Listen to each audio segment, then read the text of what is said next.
And now the next case. All parties in the matter of Prado versus Hawkins. Step forward. 23-year-old DJ Daniel Prado is suing his former friend, 24-year-old home healthcare aide Gina Hawkins, for non-payment of services rendered. Daniel claims he was the DJ at Gina's wedding and has yet to be paid. Mr. Prado, it is your claim that the defendant owes you for performing DJ services at her wedding. You performed those services according to you. She didn't pay you, and you want your money. Ms. Hawkins says that you were a guest at her wedding, that there was never any agreement to pay you for the DJ services. That was sort of a gift. That's your defense. Is that right? Yes, ma'am. When were you married? June 19th. Where? At the Holiday Inn Airport. When did you take the venue for the wedding? Just a second. We're going to need that fly swatter here. Yes. On 03/04 of 04. March of 04. So 3 months in advance. Well, that was the last payment. Go. Give it to me. You're not fast enough. You were talking to him. Okay. So you bought a wedding dress? Yes, ma'am. And when did you order that? About a year and a half. And when did you order your invitations? 6 months prior, I believe. And how much in advance did you send out the invitations? 6 or 8 weeks in advance. Okay, so I have a little background now. When were you contacted by Miss Hawkins with regard to providing DJ services? About a week before the wedding, she called me and said, I don't have a DJ, I need the DJ. Do you think you'll be able to do it? And how much would you charge me for doing it? How did you know her? Something to say there. Well, we've been college friends. We've known each other for about 4 years. Were you invited to the wedding? I did get an invitation on May the 11th. Had you responded? Yes, I did tell her that I would go. How come you called a week before? You didn't have music for the wedding? No, I didn't call a week before. He came over to my house in, I believe, March. In our dining room, with my husband as a witness, said that he would do the DJing as a wedding gift. Had you ever heard him do his DJ bit before? I knew he had other DJ projects, and we were friends, and it's something he wanted to do for me, and I agreed. And that was 3 months before the wedding? Yes, ma'am. Go ahead, Mr. Prado. Your Honor, during that time that she's talking about, I went to go and visit with her when she came into town, and she was talking about the wedding, but there was never a mention of me DJing at the party. She said she was going to find somebody else because she wanted me to be a guest at her wedding. So, okay. You know. So tell me about the contract that you had, Mr. Prado. Well, like I said, she called about a week, and she told me, you know, can you do this? What kind of rate would you be able to give me? I said, well, I'll give you a $300 package, which includes DJing, lighting, everything included, for $300. And she said okay. And she said okay. And you say that was never the discussion. The discussion was before in your kitchen, 3 months before. He would like to do it. And you said fine, okay. You discussed it with your fiancé. That was good. Yes, ma'am. You have a videotape according to your answer that you want me to see? Yes, and I also have pictures here that shows that he was dancing with my maid of honor, which he also dedicated a song called Baby Back. I don't care. Which was definitely inappropriate. Listen, I have things to do. You want to show me the video? Yes. No. Show me the video. And this shows him acting unprofessionally. Listen to me. I have eyes. I can see. Yes, ma'am. Don't editorialize. I'm not interested. In the video, you can see him doing. Oh, I love it. No, he's back there. That's very nice. He's just sort of encouraging everybody to dance. That's wonderful. And everybody looks like they're having a great time. No, he's actually on the dance floor. Listen to me. Who's that? This is my husband, and he's throwing the garter. His uninvited brother touches the garter. I don't care. Now turn it off. It's enough, please. It's enough. Mr. Prado. Yes, ma'am. Listen to me very carefully, sir. This is not a very difficult case. This is a case that deals with common sense. You know all the questions I asked Mrs. Hawkins before? This was a very well-planned wedding. She ordered her dress a year and a half in advance. She took the hall a year in advance. She ordered her invitations well in advance. And if I were to believe your story, I would have to believe that she waited until a week before her wedding to take care of the second most important thing after the groom that a bride thinks about, which is the music. Maybe the third, second being the dress. And Miss Hawkins seems like a very organized lady. She ordered everything well in advance, including the music. This is not a lady that waits until a week before to solidify the music for her wedding, Mr. Prado. Do we understand each other? I understand, Your Honor. Good. Your case is dismissed. That's all. Parties are excused. You may step out. This is a wedding gift. It's something somebody does for you, and I didn't pay for him. I trusted somebody and they abused me. Bad memories, and that's it. To do something for free, it's a waste. Cindy Sullivan is suing fellow motorist, advertising strategist Anthony Nico Van Prague for damaging her car in a fit of road rage. Nico is countersuing, claiming Cindy shoved him off his motorcycle.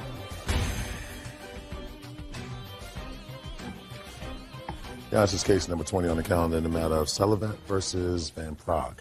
Parties have been sworn in, Judge. You may be seated. I have a claim, Officer Byrd, and I have a counterclaim. And these two people were involved in an incident of road rage. Each one of them got a little out of hand. So Miss Sullivan is suing the defendant for damage she says he did to her car when he kicked her car with a boot, I assume, that boot. And then for having her falsely arrested for assault. Mr. Van Prague says she did in fact assault him. He is suing her for that. And he's also suing her for damage she did to his motorcycle. When she pushed him off the motorcycle, he lost control of it and it was damaged. They're going to try to explain to me by the use of these charts why each of them was right. You were driving your car, Miss Sullivan. You were coming from where? Show me. I was coming from here and was stopped at the stoplight there. Stopped at a stoplight. And then according to what I sort of put together in your complaint, you got a phone call. Yes. While you were stopped at the stoplight. Correct. And that phone call said that somebody you knew was taken to the hospital. You had to change direction. Correct. Later on down the road. Now, show me where you had to go after you got this phone call. The phone call was complete before I moved my car. The light was red. I was in this lane. I was going to have to be in number 2 lane later down the road because I did not want to get on the freeway. I wanted to go straight to the hospital.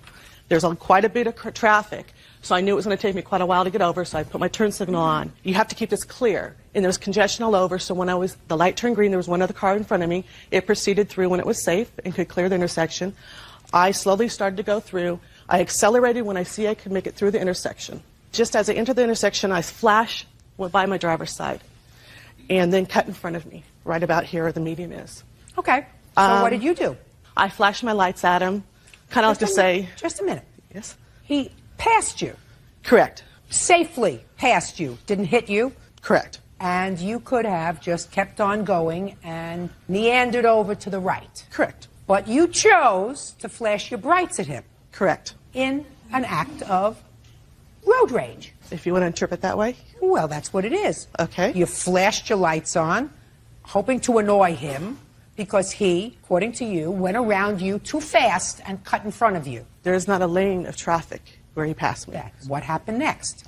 Well, I proceeded, someone let me in, so after I made it through the intersection, I made it into the number 2 lane. Good. Traffic was stopped. My car wasn't completely in the number 2 lane. It was kind of like at an angle, but I was completely in the number 2 lane. Okay. What happened next? Traffic was stopped. I had an SUV next to me. I saw the headlight of the gentleman's motorcycle come out from behind the SUV, so I assumed he was going to go between the two of us, as many motorcycles do.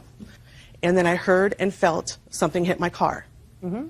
I immediately got out because I figured he hit my car trying to go between us. And I said, "What the hell are you doing?" You didn't say hell. Yes, I said, hell. No, it's not even what you say here, you said to him.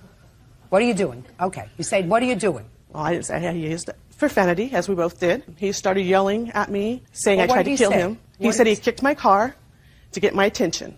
Mm-hmm. And that he yelled that I tried to kill him.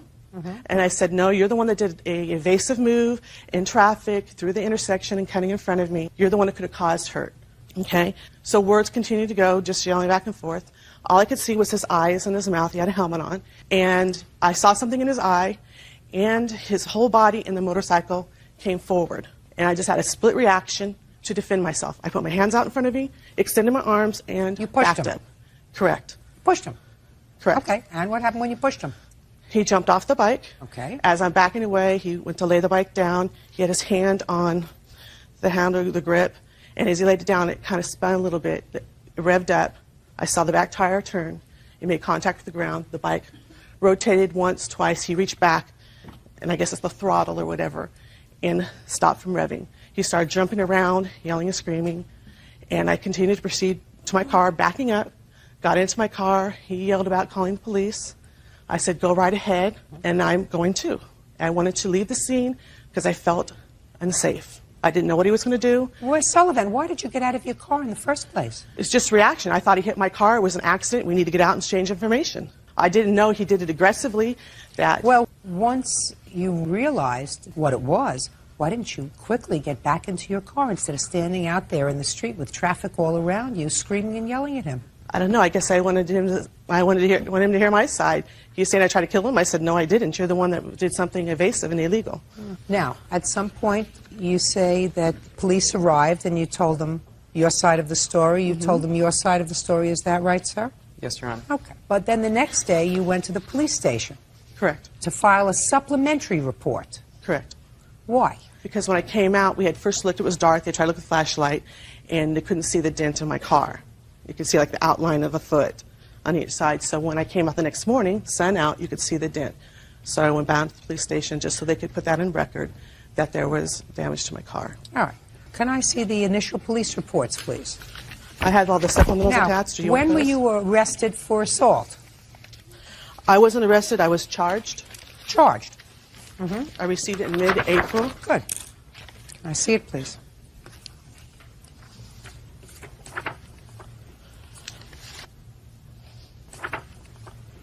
It says that you did willfully and unlawfully use force upon a person, to wit, Anthony Von Prague. You did do that. To protect myself, yes. Well, I haven't heard protecting yourself. He didn't put his hands on you. He had a 600-pound motorcycle that himself and the motorcycle moved towards me. You say in your initial report to the police, you don't say that he lunged forward with his motorcycle. What you say is she got out of the car, she saw Von Prague. It's at one point she thought she saw Von Prague and his motorcycle lunge toward her.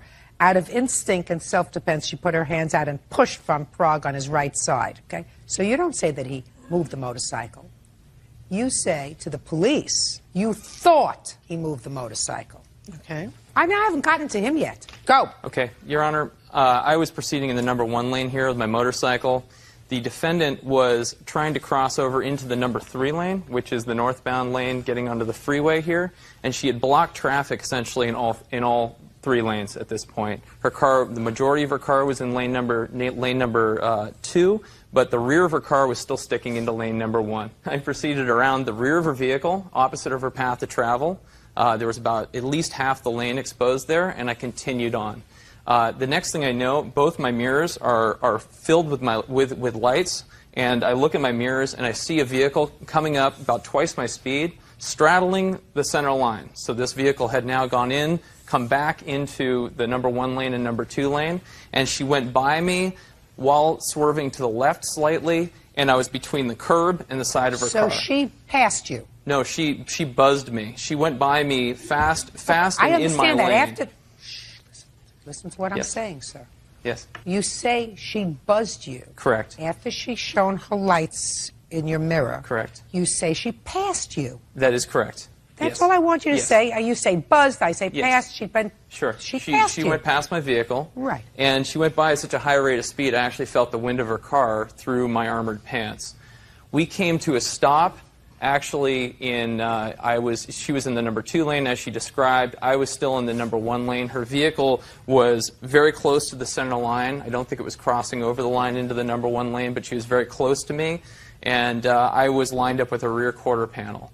I was yelling at her because I had no idea why she had just done this to me, why she had just nearly Maybe run. she was a nut. Maybe she was. And what do you do when you come in contact with a nut and you're on a motorcycle and they're in a car? Well, Your Honor, what is the smart thing to do? The smart thing to do would be just to proceed in the opposite direction. That's yes. right. That's right.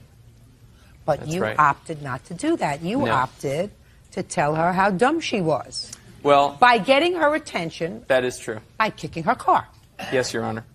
Yes, Your Honor. So I knocked on her car once. No, I'm not finished with my... Oh, okay, I'm sorry. As you would say, I acted badly. Yes, you did. And perfect. Just to say, I have an acknowledgement that you acted badly. I am willing to fess up in anything I've done in this situation. So go ahead.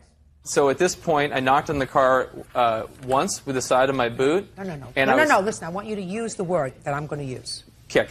I kicked her car once with my boot. You know he's a fast learner. Yes. Right? I kicked her car once with the side of my boot. This is the boot here. All right, now that we've used the boot, could you put the boot on the floor, please? Yes. I brought the other one in case you want them. So at this point, her door flew open. She came running up to my right-hand side, and I was still in the motorcycle. It's a 600-pound motorcycle. The motorcycle was in gear. Both hands were on the handlebar, and the kickstand was in the up position. And at this point, the traffic was just beginning to proceed, starting with the number 3 lane and starting to work its way over. Okay. So lanes weren't going anywhere because her car was stopped. That's correct. Go ahead. Yes. So she comes flying out of her car. She says, "Why the F did you kick my car?" And I said, "Why the F did you try to kill me? What are you trying to do? You're trying to kill me." And she ran through the list of names, a-hole, et cetera, and I was sitting there. She was in an absolute rage. At this point, traffic was continuing to move. Cars were honking behind us. And I looked at her and I said, "Get back in your car, you fat bee." Go ahead. She looked at me, she started shaking, and quiet! And she shoved me as hard as she could from my right-hand side. Well, once she shoved me, the motorcycle went over, and at this point, I had to take my hand off the clutch, and that's why the motorcycle started spinning around in circles.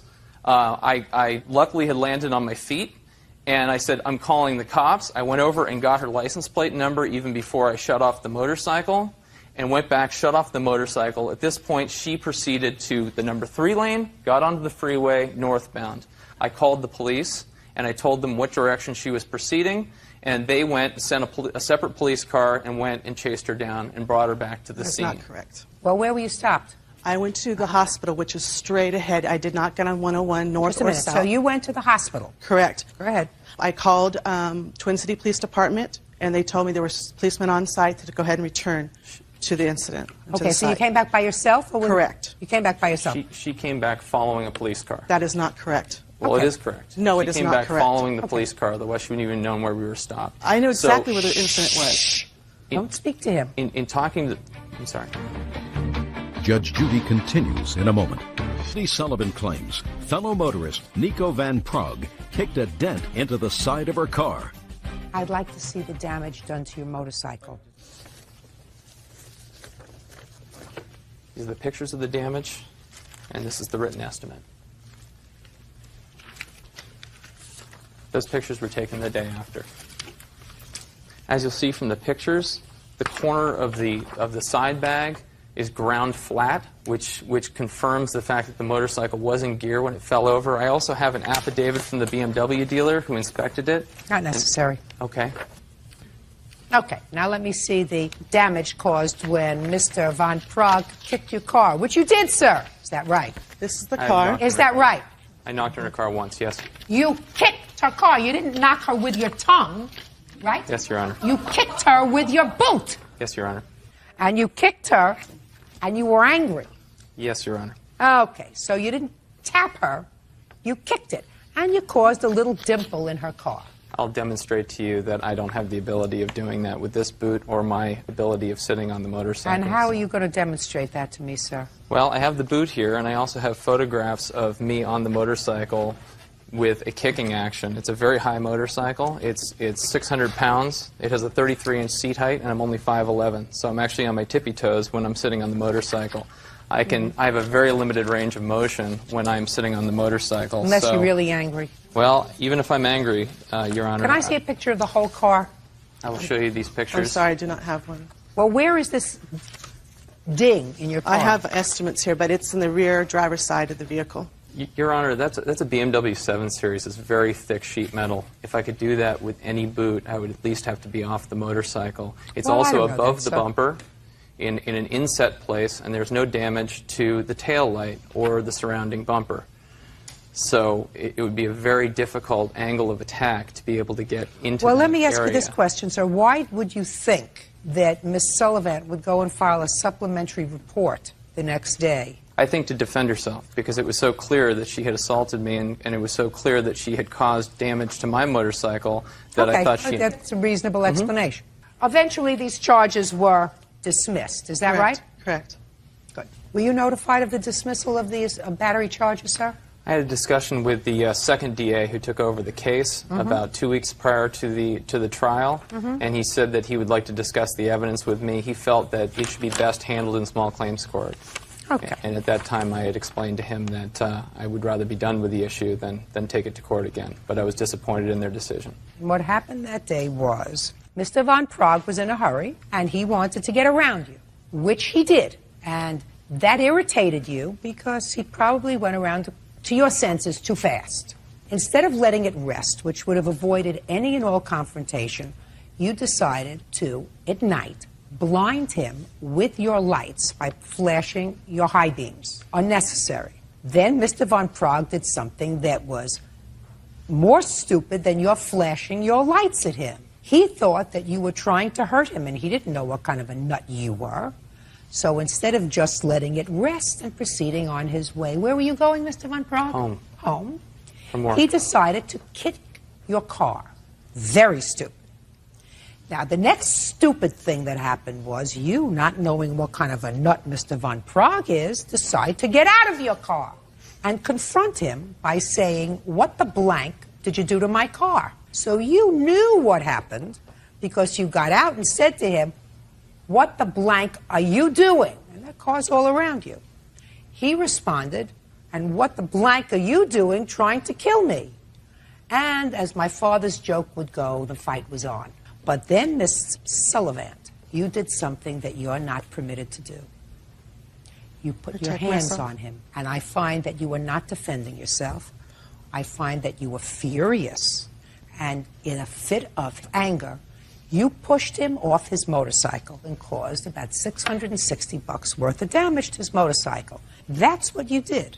Not in anger. Yes, it was. It was in anger because you got out of the car angry. You were angry enough at him to put your brights on when he passed you instead of letting it rest. You were that angry. Instead of just letting it rest, you flashed your brights on him. I mean, I've been driving a car for more years than you're old, and I'm telling you, the only time you do that is when you are really PO'd. And if that's not the only time you do it, then you're a very bad driver. In any event, you're not getting a nickel to fix the ding in your car. All I'm doing, sir, is taking out what I consider the $60 that it probably will take to fix the ding in our car from the $660 that you want to fix your motorcycle. And since you behaved equally as badly that day, would you say that that's true, sir? Because you put your foot on her car in anger, giving you a judgment on your counterclaim for $600. That's all. Step back. Parties are excused. It's sad to think that a woman can't protect herself. Well, I think we both acted badly. A man admittedly aggressively hitting my car. I was really upset about being run off the road. I felt threatened. His bike came towards me. And it was the wrong thing to do, but I was trying to get an explanation as to why she threatened my life. Just pay attention to my own self and ignore anybody else's responses or reactions. I would look the other way and have been since. And now the next case. All parties in the matter of Kurlanchik versus McEnany Byrd. Step forward.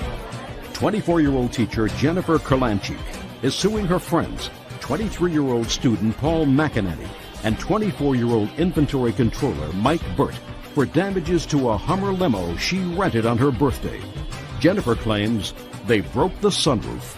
Ms. Kurlanchik, you rented a limousine to celebrate, I assume, your 24th birthday, and you invited a whole group of people to go with you. Two of the people you invited were these two gentlemen here, who, according to you, got a little out of hand and caused damage to the limousine. You were charged for the damage, and you want them to contribute to the cost of the damage that they did themselves. They say everybody was sort of involved in the nonsense, right? Yes. Yeah. How old are you? 23. What's your first name? Paul. 24. Mike. First name. Jennifer. What do you do for a living, Jennifer? I'm a special ed teacher. Paul? I'm a student and I bartend. Student of what? Student in advertising.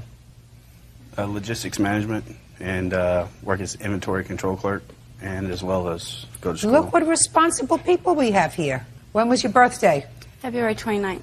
How big was the limousine? Could fit 15 people. It was a H2 Hummer limousine, so it's pretty large. I've seen those things driving in the street. I can see them coming about a block away. And how do you know these? And how do you know these two guys? We're friends. We're in the same fraternity, sorority. We're all friends. We're friends. We're friends. What kind of damage was done to the limousine? The emergency exit window flew off on a major highway, shattered pieces, and I was charged with damages. You mean the roof, like a sunroof? Yes, it's actually a moonroof, and it flew off. There's 3 ledges to unlatch, and the boys unlatched it, and around 2:30 in the morning, it flew off. I didn't see it fly off. That's my witness saw. How do you know it was these 2 boys that unlatched the moonroof? Well, when the incident happened, Mike looked at me and said, "Don't worry, I'll take care of it." And I didn't know what actually had happened. I was like, "Okay, fine, you can take care of it." After the incident happened, Paul comes up to me and he says, "Well, I was touching a button that made the sunroof go up and down." And that's where I was like, oh, so Paul and Mike were doing it. They were also at the back of the vehicle where the sunroof was located, along with Tracy and one of her friends. So that's all that you know about how this happened? Mm-hmm. Step up. Tell me your name. My name's Tracy. Tracy what? Thompson. Were you sitting at a location where you could observe these 2 young men?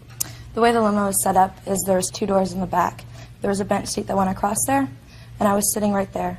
At the top where the moonroof was, there was a stereo, buttons to turn on the lights in the bar. At that point in time, I had seen people playing with all the lights because lights were changing, everything was moving around. Then all of a sudden, moonroof flew off the top of the car. It was gone. Both of these 2 looked at each other like, what do we do now? So, how many people were sitting in their general vicinity? There was one other person sitting next to me, and it was me. It was these 2 in front of us. And then the rest of the limo went down with people sitting all the way down in the front. Now, you say other people were touching the buttons, other than Mike and Paul? Not that I know of. So it was just Mike and Paul touching the buttons? There were the only 2 that could touch the buttons. There was nobody else around. Okay. Did you say to Jennifer when the moonroof flew off, "Don't worry, I'll take care of it"? That's correct. I did say that, but that was at the end of the night. Okay. Now, when you said, "Don't worry, I'll take care of it," were you referring to the moonroof? No, I was referring to the driver because he was getting a little irate and telling us, who's paying for it, who's paying for it. And as we stopped the car, exited, I told her, you know, we're going to take care of it. We're going to help you out as far as talking to the limo driver, saying who was at fault and this, that, and the other. Not this, that, and the other thing. So you said to her, "Don't worry, I'll take care of it," because you were going to explain to the limo driver whose fault it was. Mm-hmm. Did you do that? Well, no, at the point in time she asked me to leave, so I left. So you didn't? No. Well, let's say that you did go to the limo driver to explain whose fault it was. What would you have told the limo driver? I told him what... Look at me. No, right here. All right. Basically, I told him... Not well, basically. I would have told him that it wasn't explained to us that this is an emergency escape hatch, because they said later on it's an emergency escape hatch, and it was labeled. No, it wasn't labeled, and the driver never explained to us. Then you were going to be arguing with him. Let me explain this to you, Mike. Basically, you would have said to the driver, "I was touching the buttons with my friend Paul, and the moonroof fell off, but nobody explained to us that it was an emergency door, and it wasn't marked, so how are we supposed to know that it was an emergency door?" Is that what you would have said to him? In so many words, yes. In less words than you just told me. Yeah, hopefully. So you would have said, "Yeah, we did it. But we didn't know if we touched these buttons and that sort of stuff that this moonroof was going to fall off. It was not properly marked. Right. But we did it." Well, the only thing I had to do with it was I closed it when we got to Dallas. We were leaving from Denton to Dallas. Somebody opened it other than me and Paul. When we got to Dallas, I closed it. That's the last thing I had to do with it. And everybody's pointing fingers at me for some reason. And I'm trying to tell her, no, it's not me. And she doesn't want to buy that. She wants to say, you know, yeah, you did Somebody it. else She just has basically to be wants to get her responsible. money back. From what Jennifer told me is there are 3 different latches too, and the only thing I ever touched is the one front latch that I thought would push it up, and it went flying off. So those 2 latches had to be undone, and I know other people around that area. I wouldn't, yeah. Okay. Now, why did you push that one latch up? Just to open. I thought it was a sunroof. It looked like a sunroof. Nobody told us it was an emergency exit. You just wanted to get some air. Yeah. There's 15 bodies, body heat, and everything else. So we opened up. So, Jennifer, what? I have warning signs on the sunroof as well as the latches. There had to be some work done to get these latches to come off. It's not a simple button. It's not Well, maybe it wasn't their fault, my dear. Maybe it was the fault of the limousine. Hey, can I Maybe. say that? Shh. Sorry. Why, you want to fight with me about that? No. Maybe it was the fault of the limousine. Well, I told everybody in this limousine, you do anything, you cause any damages, you break any glass, you're going to be responsible for it, because I had to sign basically. Shh. Where are you now? Here. What is here? Says Judy. My space. Go ahead. I had to sign a blank credit card slip that says we're going to charge you $600 for the flat rate. Jennifer, my dear, you take 15 people out for an evening of partying.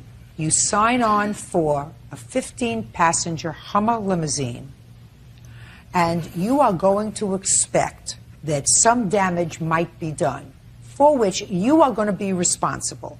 There isn't a shred of credible evidence that these two young men are responsible for that emergency exit. Not at all. The fact that they were sitting around there, the fact that they may have been touching it, the fact that he went to open up one of the latches to let some air in, that doesn't make him responsible. I don't even know if you're responsible. It's quite possible that there was a malfunction by the car. And the fact that the limousine company is charged a credit card, perhaps you should sue them.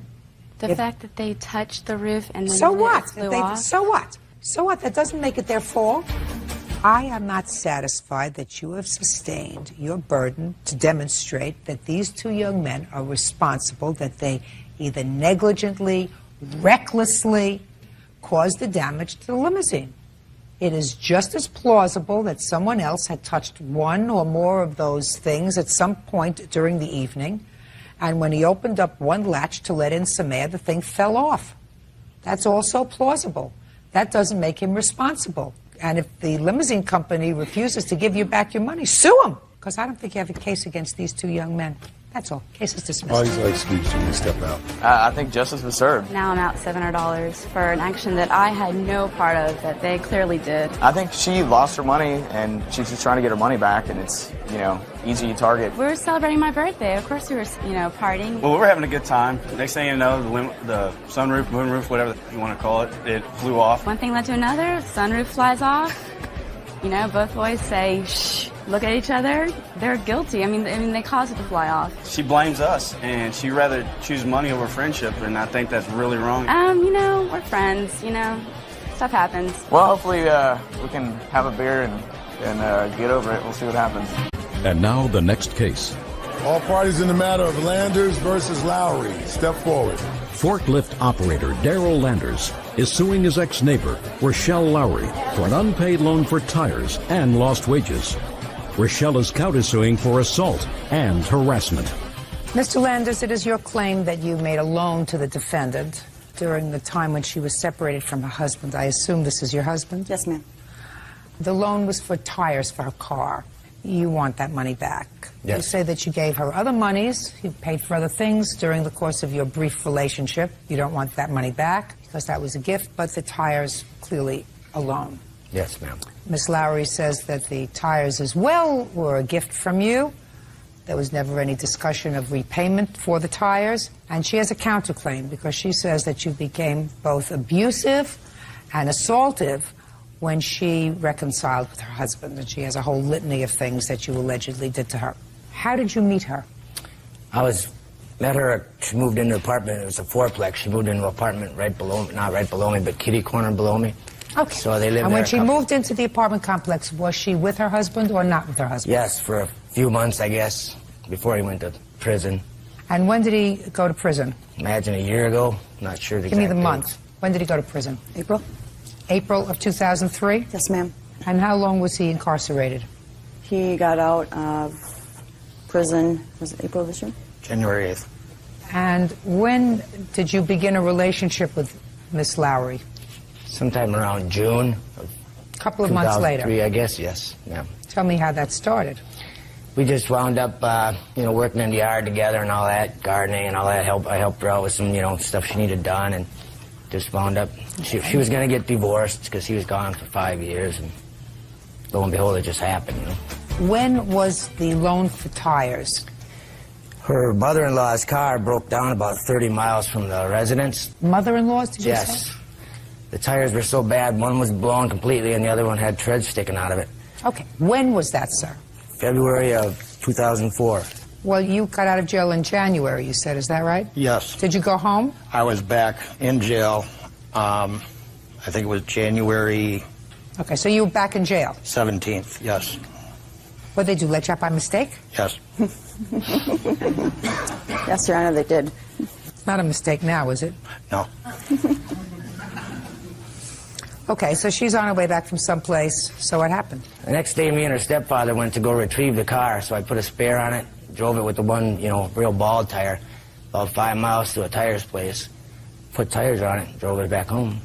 What did she say to you, and what did you say to her that caused you to go back with her relative to get the car? That she would pay me, if I bought the tire, she would pay me as soon as she got her check, which is on the 3rd, and this was like February 29th, so I said, okay. So I charged it on my charge card. And then when it came time to pay me, she skipped town. How much were the tires? $107, I believe. I have the receipt right here in my credit card statement. Can I see them, please? Yes. I have pictures of the car also if you want to see it with the tires. No. Okay. Well, but you're suing her for much more than that, sir. It was for, I was told I could do it for wages for the days I missed for going to court. My day's wages. No, you can't. Okay, so then I guess you have to drop the day's wages. $107.08. Okay, so I'll hear you. Your Honor, Daryl did buy the tires for my mother-in-law's car. There was never no agreement on paying him back. How did he get to the car in the first place? With my stepfather. And that was in February? Yes, ma'am. Do you remember it was the beginning of February or the end of February? It was towards the end of February. And when did your husband get out of prison after they put him back and then He got out at the end of March, beginning of April. And where's the car now? It's my mother-in-law's car. It's in the home with her in Wisconsin. You don't drive it? No, ma'am. Were you driving it then in February? Yes, ma'am. And you were driving it in March? The first part of March, yes. Now tell me about your counterclaim. I'm countersuing him for the damage he did to my house, to the apartment that I rented. I did not get my deposit back. Part of my deposit, I moved simply because of the fact that he was harassing me, stalking my daughter. I have a 22-month-old baby. Your Honor, I have pictures. I had a garden in the backyard. He dug up all my flowers. He dug up my rose bushes. Did you see him do that? Yes. He also kicked in my front door. Just a second. Let's start. Did you dig up her garden? No, ma'am. Did you have to pay for that? I paid for the flowers, not the part that he dug it up. No. Okay. What else? I don't know if he punched or kicked. I was inside of my living room, my front door. It was a big hole this size. I didn't get half my deposit back because of that. When? That's right before I moved, the end of February. Tell me about it. I was inside of my house. This happened every day, Your Honor. He would call me. Just tell me what happened at the end of February. I was inside of my house with my daughter, and he was banging on the door and banging on the door. Let me in, you owe me money. Oh, just let me in, you owe me money. Can I say it on TV? Shh, just a second. Let me in, you owe me money. Mm-hmm. And what did you say to him? I said, Daryl, you're drinking. You're not coming in my house. No. Quit calling me. Quit coming over here. Okay. So he wanted his money. Mm-hmm. And you already told him that you weren't going to see him anymore. I told him to stay away from the house, yes. Okay. I was very scared of him. Okay. When did you start to get scared of him? After I seen through him, my husband kept warning me. Just a second. When did you start to get scared of him? Very scared of him? No, let's say a little bit scared of him. Beginning of the year. Beginning of January? Before he even bought the tires. So why did you let him buy the tires? I didn't have any other choice. I was a single mom. I was sick. I had no money. Why'd you get a job? I'm disabled, Your Honor. What's the matter with you? I have Wegener's vasculitis. What does that mean? It's like a form of cancer. It attacks my heart, my lungs, and my kidneys. And when were you diagnosed with that illness? 1994. It seems to me you can do everything else except work. You can have a husband, you can have a house, you can take care of your house, you can take care of a garden, you can drive all over Wisconsin. What you can't do is work. That's peculiar. He wants $107 for the tires. You went back to your husband. Give him the $107. Okay? You got it? Good. Counterclaim's dismissed. That's all. Thank you, Your Honor. Parties are excused. You step out. The whole time I kind of knew she was using me somewhat, but towards the end, I thought it was just, that's all it was for. It was an everyday thing. He gave me money, gifts, helped me pay my bills. The tires were no exception. She's way out there. I don't know what she's talking about. I'm not real pleased with all of it, so... And I just think that he got lucky that the only thing that happened here was a court proceeding. She had different guys over there all the time, 3, 4 in the morning. I had no idea what was going on, and, as far as I know, she was still getting divorced, but, ours just got too volatile, it fell apart, I think that my wife wears her heart on her sleeve, and she thinks everybody's good, but sooner or later, somebody wants something for whatever they give them. And now the next case. All parties in the matter of DeLong versus Bryant. Step forward, please. Retail auditor Darlene Dottie DeLong is suing her ex-boyfriend, painting contractor John Bryant, for his share of the trip to North Carolina. John says he was out of work, so Dottie picked up the tab. Mr. Long, Mr. Bryant and you were involved in a relationship, and according to your complaint, he wanted to travel from where the two of you were living to his hometown. There was some problem with his daughter and other things, but the problem was he didn't have any money. So you made an arrangement with him whereby you would put everything on your credit card and he would pay you back that money within a certain period of time. And he hasn't paid you back, and you're no longer involved in a relationship. Mr. Bryant said there was never a loan. He just wanted to go back to his hometown, meet his friends and family. There was never any agreement to reimburse you for any of the expenses. Is that right, sir? That's true. Okay. How long were you involved with Mr. Bryant before you decided to accompany him to his hometown?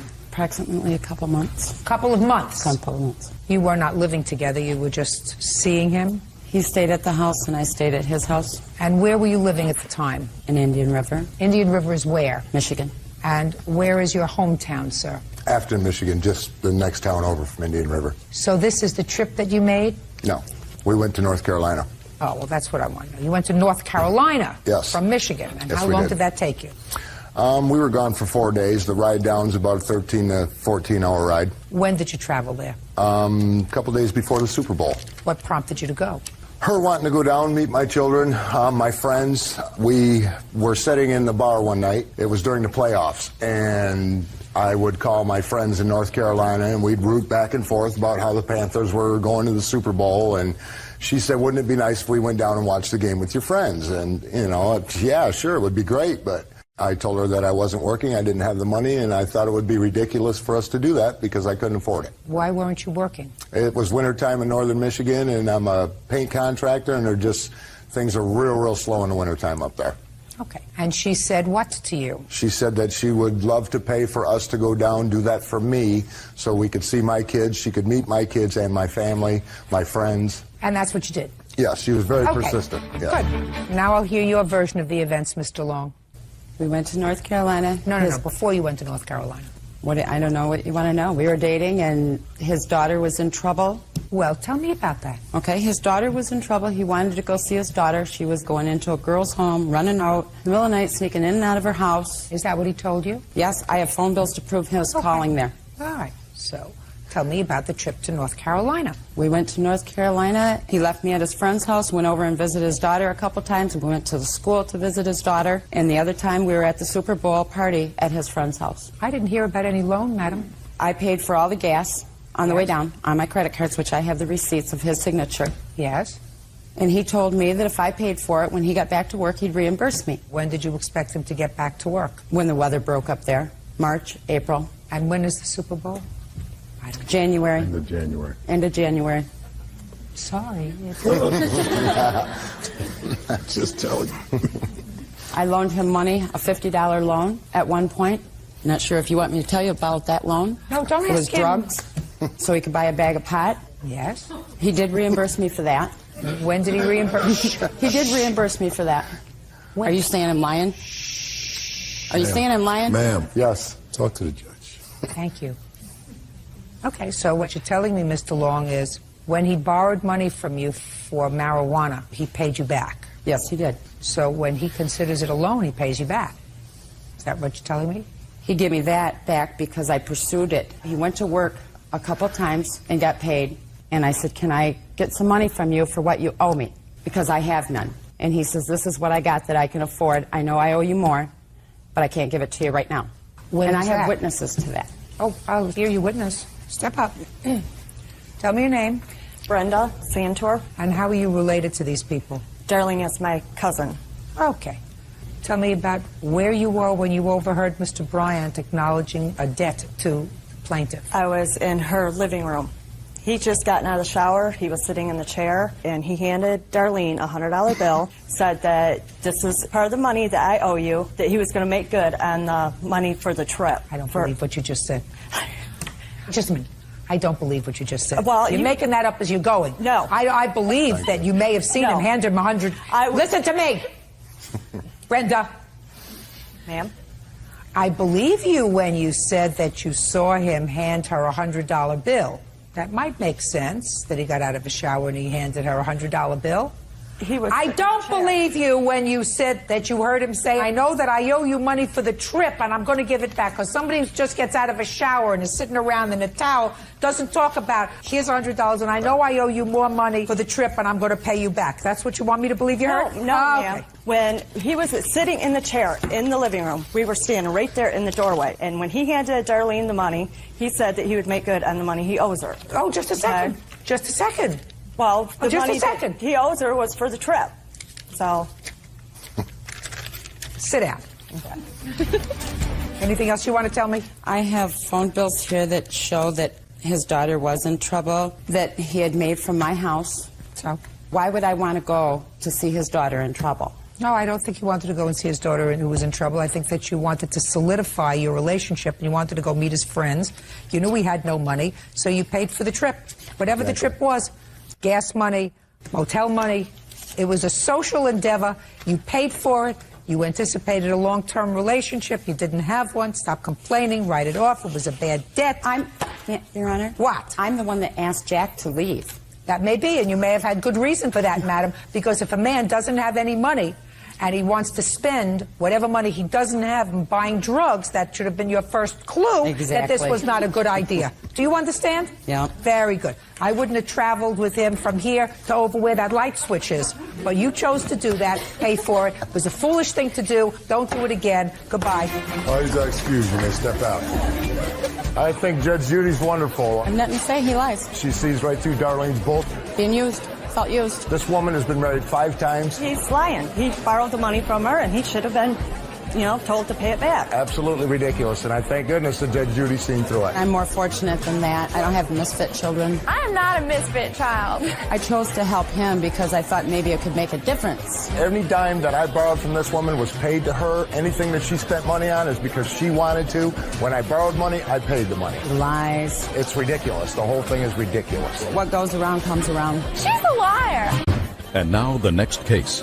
All parties in the matter of Stamos versus Mathers, step forward, please. 20-year-old student David Stamos is suing his college schoolmate, 20-year-old Caitlin Mathers, for spilling beer on his laptop computer when she was drunk. Miss Mathers, did you ever date the plaintiff, Mr. Stanis? No. So he was just a friend of yours? Yep. According to Mr. Stanis' complaint, you and some friends came into his dorm room and you were having some fun, drinking beer, playing around, and you accidentally poured beer on his computer. That's correct. And he says his computer's broken. He wants you to pay for it. Well, so? At that point, let's see, after I had done what I had done, I had sat there for about 30 seconds wondering, should I tell him, shouldn't I? Should I, shouldn't I? Well, tell me how it happened that you poured the beer on his computer. Okay, we were sitting on a futon. There was a lawn chair no more than a foot in front of me with a laptop open, crooked. So my knees were very close to the laptop. I was holding a beer. I stood up to go to the bathroom. Less than a teaspoon spilled on the laptop. I proceeded to tell Dave. No, now we're getting to the point where you said you sat and debated for a while. I did. Should I tell him? Should I not tell him? That's correct.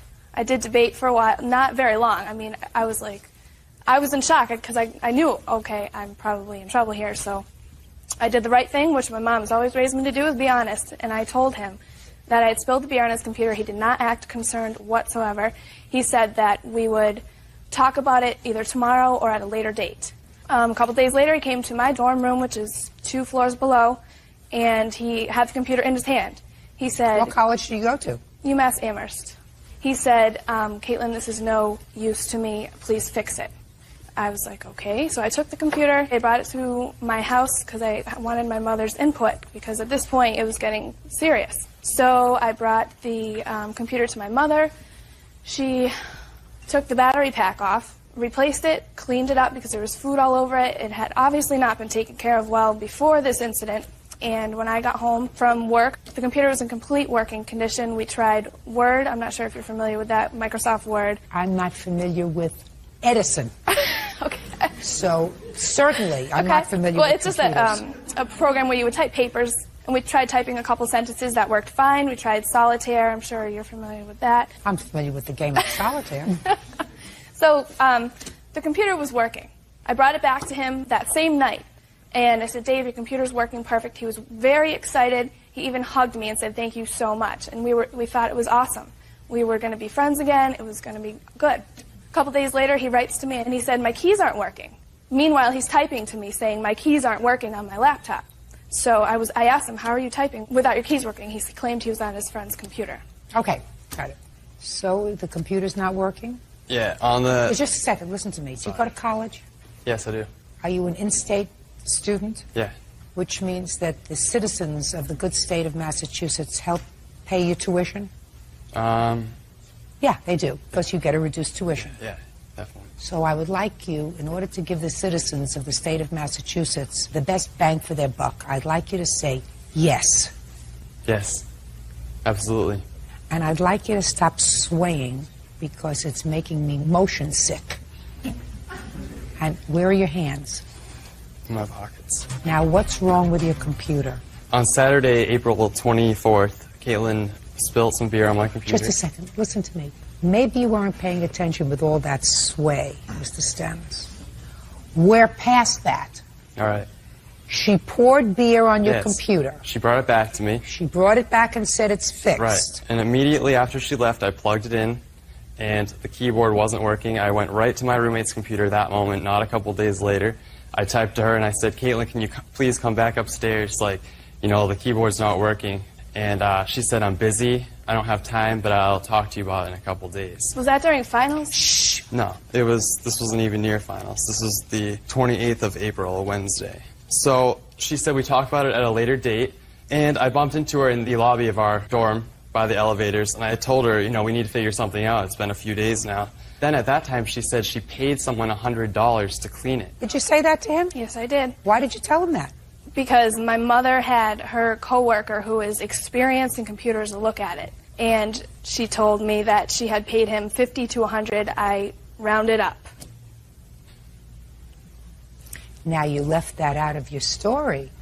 What you said was that you took the computer home and your mom fixed it. That's what you swore to in your answer. That's what you just told me today. So you didn't tell me the truth. Either you didn't tell me the truth when you were talking to me a moment ago, or you didn't tell Mr. Stamets the truth when you spoke to him outside of the elevator. Who was it that you lied to, Mr. Stamets or me? Mr. Stamets. Okay. She lied. Yeah. You were wondering how I phrased that question. Oh, no. You got it. I got the game. Got the game. Good. She told me she Game didn't doesn't know change. Faces change. That's all. That's it. Right? That's it. She told me she didn't know at the time that her mother had paid someone. I said, you know, can you please get the guy's name? Because I want to talk to him about what he had done to see if it can be And Miss replaced. Mathers said, She said she would get the name of get the business, the name of the guy. person who she paid Yeah. $100 to Yeah. fix it. Yeah, she said she would get that to me. So I said, all right. And this is my witness, Kate. She saw the whole thing happen. I was in Kate's room. I went down there, and Caitlin was in the room too. And I said, you know, Caitlin, you never got me that information from the guy. We kind of got into a little argument about what was going to be paid for. You know, she was like, I'm done dealing with it. I've done enough. My parents told me to stop dealing with you. Good. Let me see the bills to fix the computer. Sure. What do you want, Miss Mathers? I had sent him a request asking for a written statement of the assessment of the damage of his computer, which I never received to this date. Well, now you're going to get him, my dear. I didn't get that Also, letter. he proceeded to tell me that I was a bad person. You are a bad person. That I'm not worth anything. But I fessed up to You what are a I bad did, person. Your You Honor. lied to him. You lied to him, and then you lied to me a moment ago until you turn back the page. If you do something wrong, And if you play, should I tell him, should I not tell him, should I tell him, should I not tell him, and then you decide to do the right thing, and you tell him, then you say, I damaged your computer, I'm going to be responsible, I'll take care of whatever it is that it takes to fix it. And you follow through. You didn't. So he got annoyed. You kept blowing him off, is what you did. You know it, and I know it. That's what you did. You blew him off. So how am I supposed to pay for something that I have no idea what the cost is? Where did he come up with $1,500 for a 2-year-old computer? I'd like to know Let me that. ask you this question. It was a 2-year-old computer that worked. Now he's got a 2-year-old computer that because of something that you did that doesn't work. What's he supposed to do? I mean, I read your answer, Caitlin, and your answer is so dumb that it's sort of embarrassing to me that the citizens of the state of Massachusetts, since you're an in-state resident too, subsidize your education as well. Because you say, he should have had his computer in a safer place. It's the computer's fault that it got doused with beer. He paid over $2,000 for his computer. He's seeking $1,500. Judgment for the plaintiff for the amount of $1,500. That's all. All you guys do, you may step out.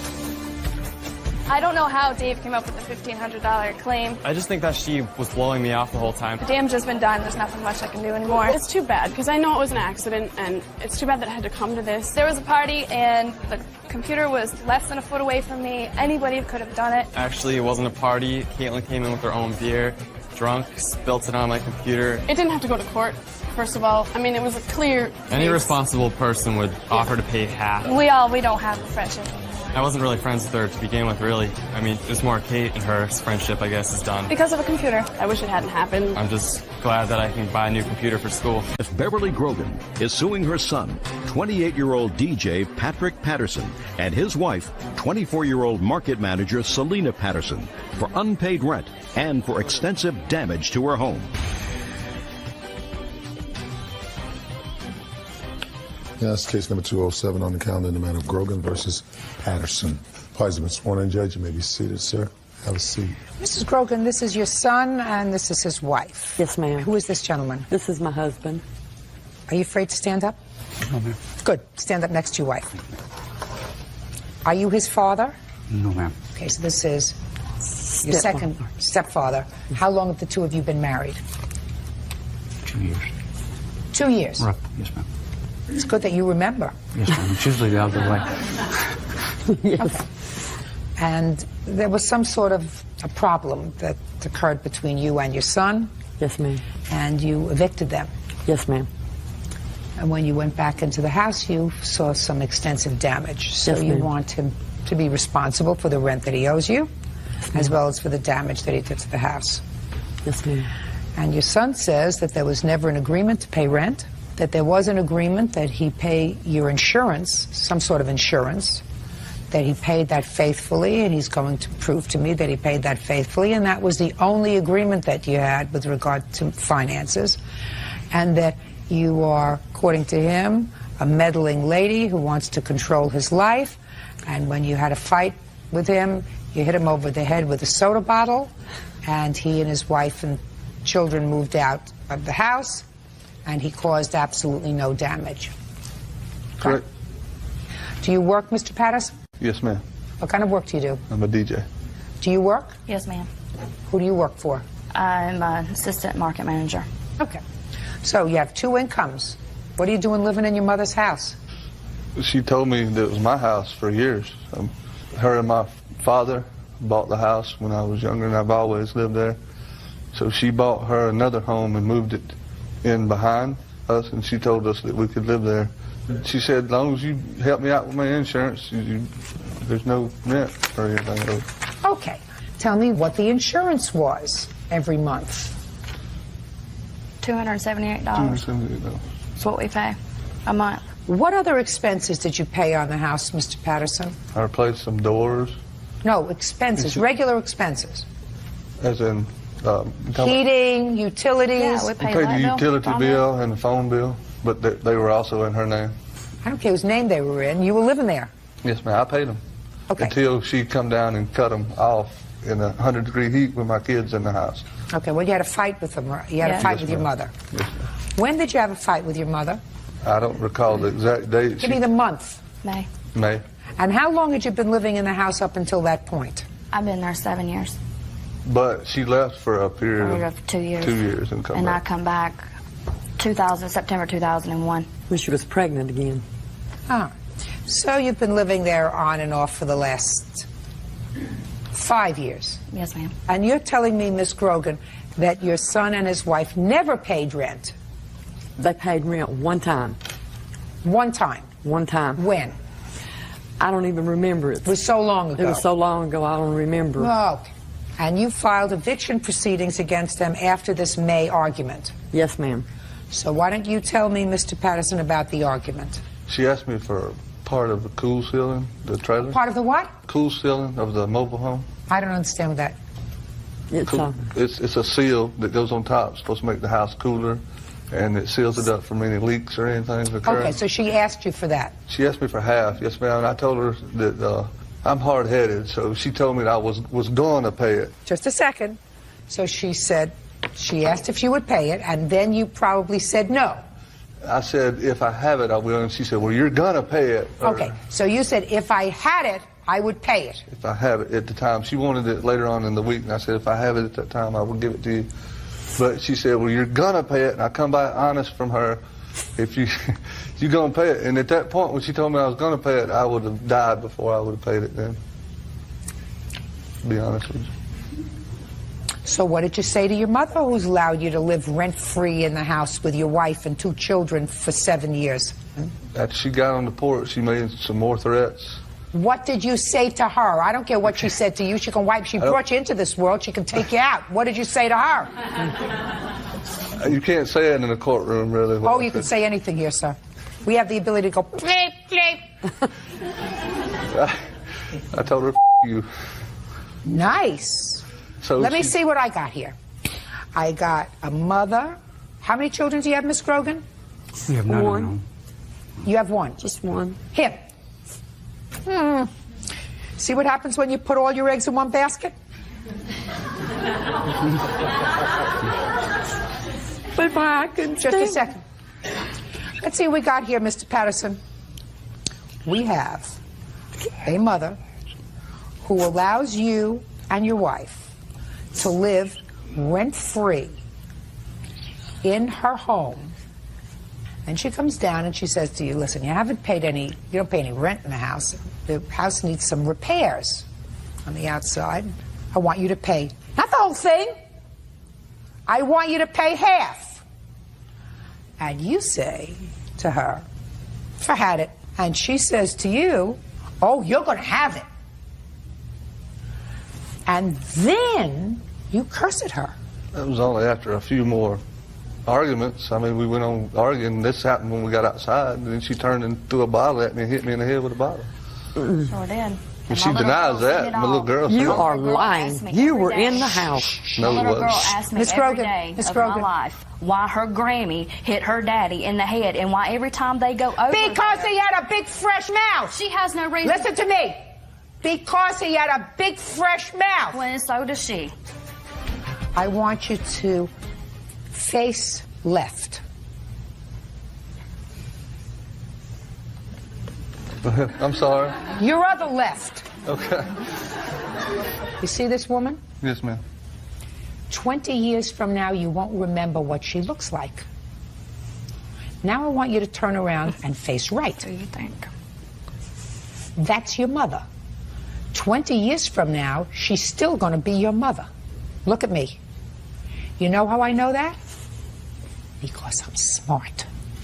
And because statistically, there is more than a 50% probability in this country that you won't remember what she looks like unless you see her occasionally at your children's weddings. So that this lady is somebody that you don't tell to go bleep yourself. And I don't care what kind of trouble Missy Moo Moo over here tries to make.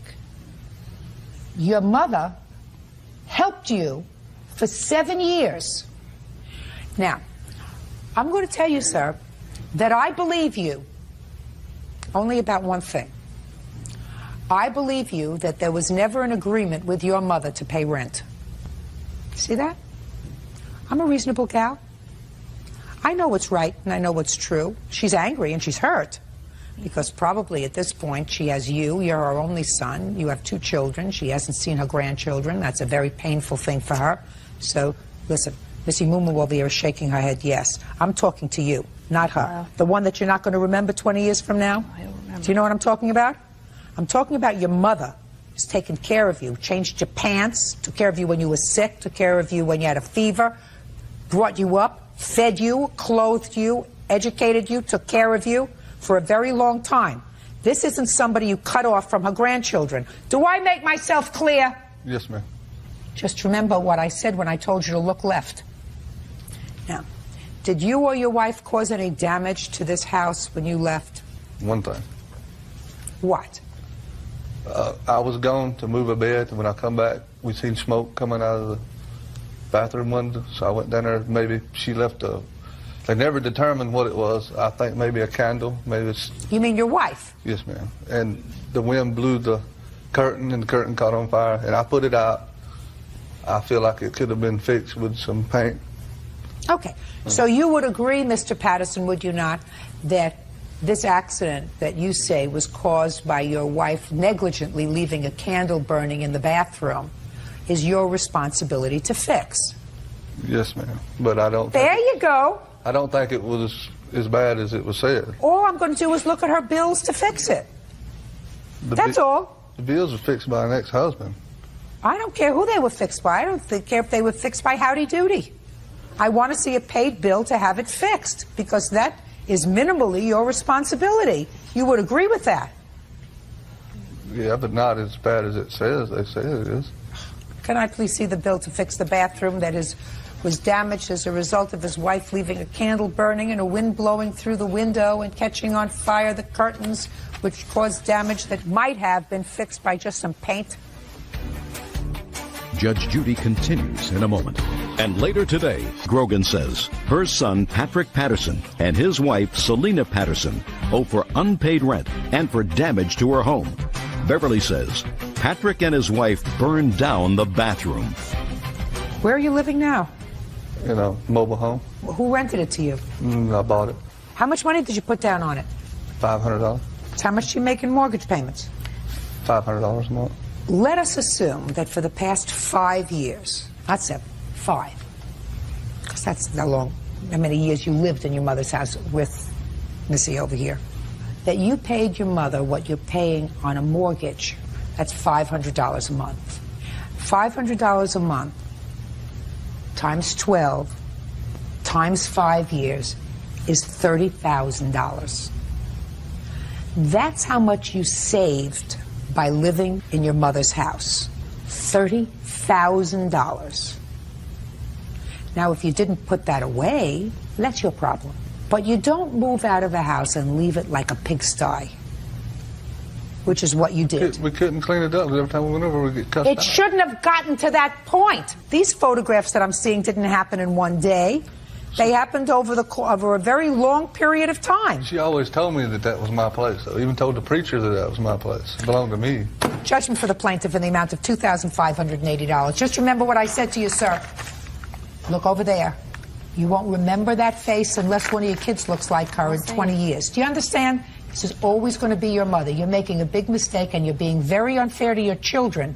You're being very unfair to your children if you don't allow your children to have a relationship with your mother when she's had a relationship with them over the last... I have no problem with her having a relationship. Great. He has refused. I have called him and called him and called him and asked him to bring the children over. So he says he has no problem. So you're going to bring your children over on Sunday morning?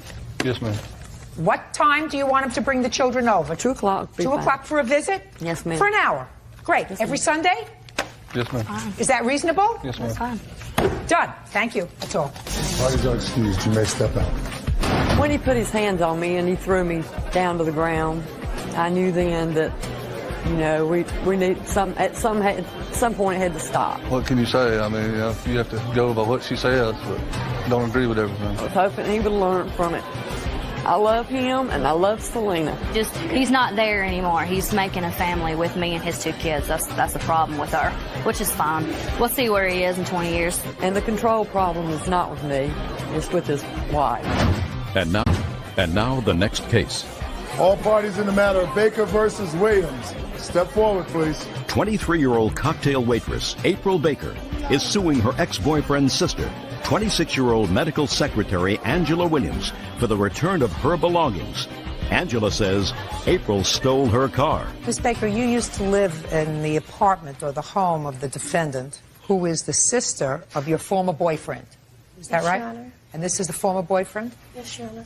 And you claim that you were forced to move out because there was some sort of an altercation or an argument. And when you moved out, the defendant kept a lot of your property. You want to be compensated to the tune of $2,000 for that property. When did you move in with them? It was May. Why did you move in with them? I was seeing her brother, so I decided that when I came back from vacation, I would move back in to the same area with them. Where were you working? I wasn't working at that very present time.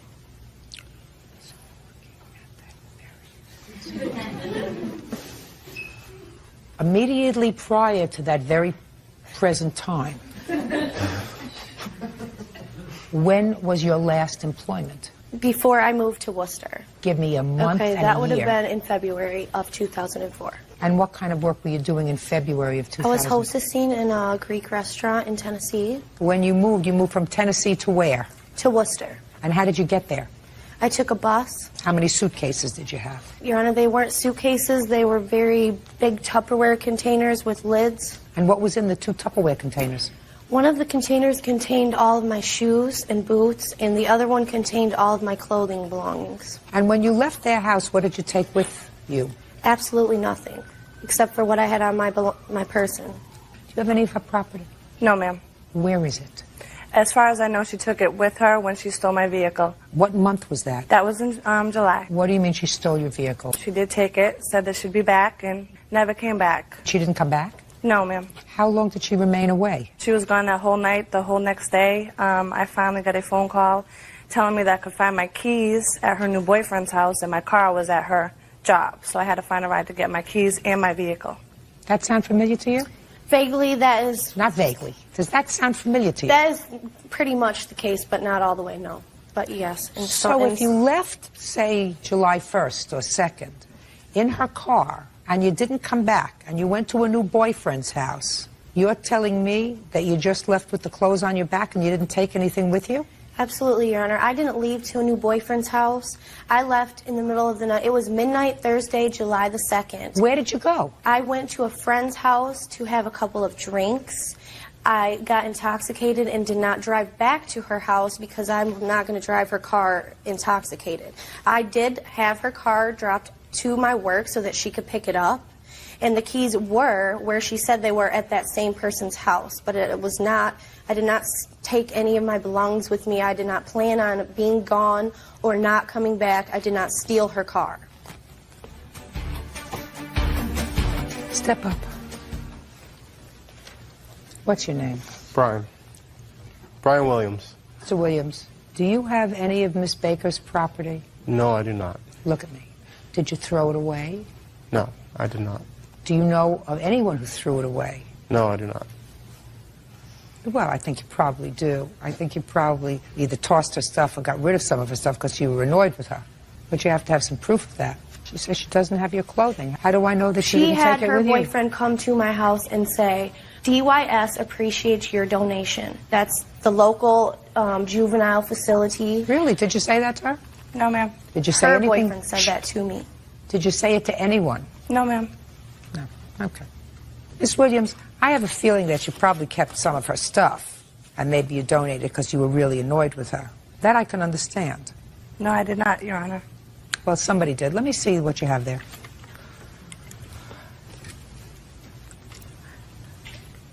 Okay. Okay. $361. The legitimate bills that I have that you can establish here. Now, I don't know whether and how much they didn't return, but I know that you didn't return some stuff because I know you were annoyed.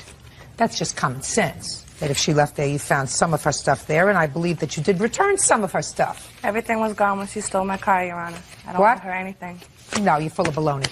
Don't believe you. I also don't believe that she had $2,000 worth of clothes, because she didn't have a job. Your Honor. Maybe $360 worth of stuff. Judgment for the plaintiff in the amount of $360. That's all. What is that stick out? She's wearing my clothes and my shoes right now. They're lies just like everything else. They stole my stuff. She took them when she stole my vehicle. I just didn't want to be around them anymore. Probably still has it. Or left it at a different boyfriend's house. 22-year-old landscaper Robert Tony Strong is suing his ex-fiancée, 18-year-old activities director Camille Ramos, for crashing his Buick Regal and for impound fees. Camille says she wrecked the car because she was fleeing from Robert after he threatened to kill her.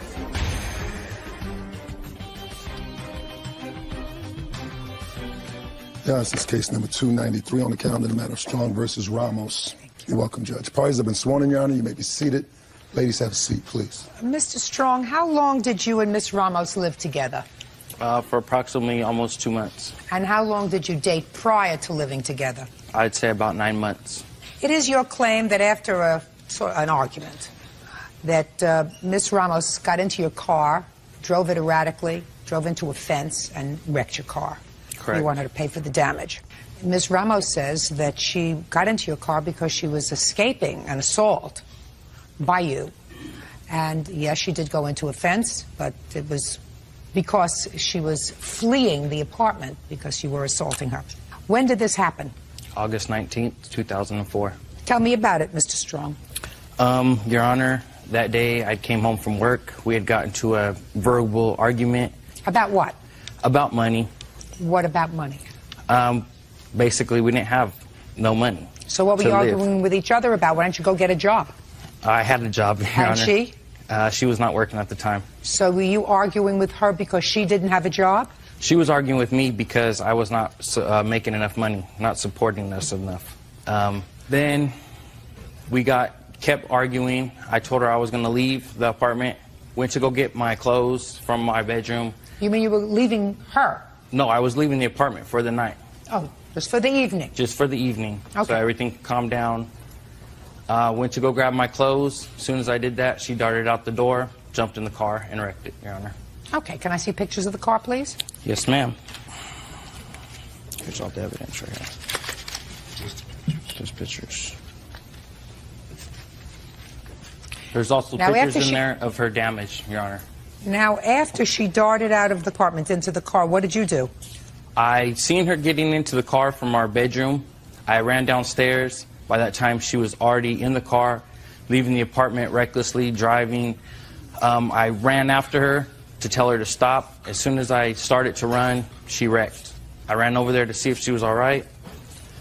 About that time, she ran out the passenger door, ran into the other side of the apartment complex.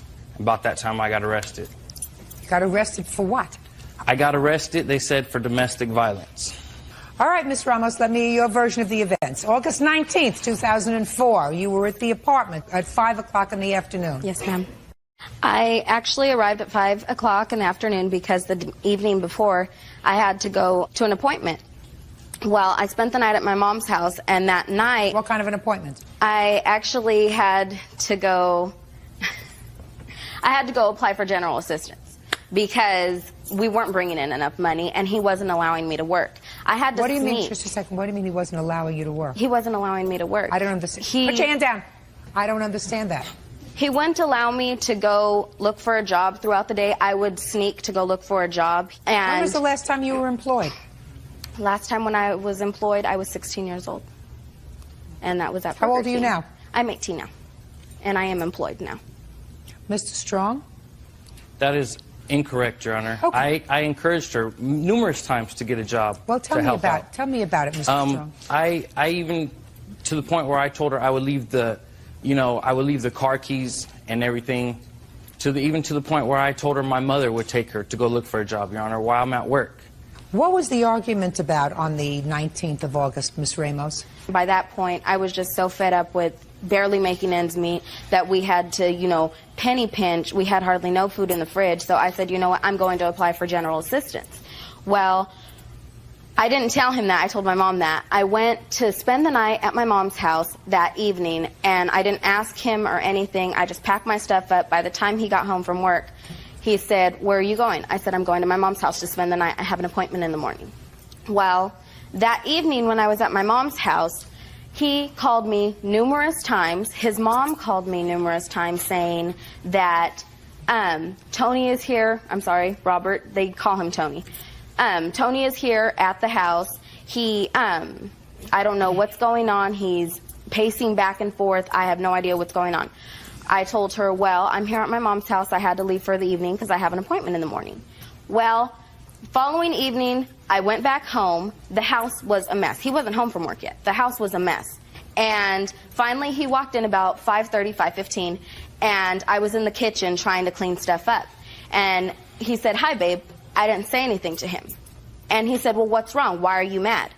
I said, "Look at the house. Ask me why I'm mad. Look at what you did to the house."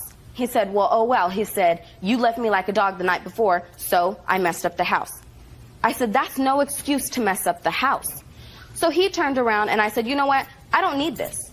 I do not need you or this in my life." I picked up my house keys off the counter, which the house keys did have the extra set of car keys, my cell phone, and I started to walk out of the kitchen. He picked up a knife off of the table, started to tell me that he was going to kill me. He said, "If you go and you leave me, I'll kill you." And he said, "No, as a matter of fact, I'll kill myself." Started to push the knife into his neck and onto his wrist.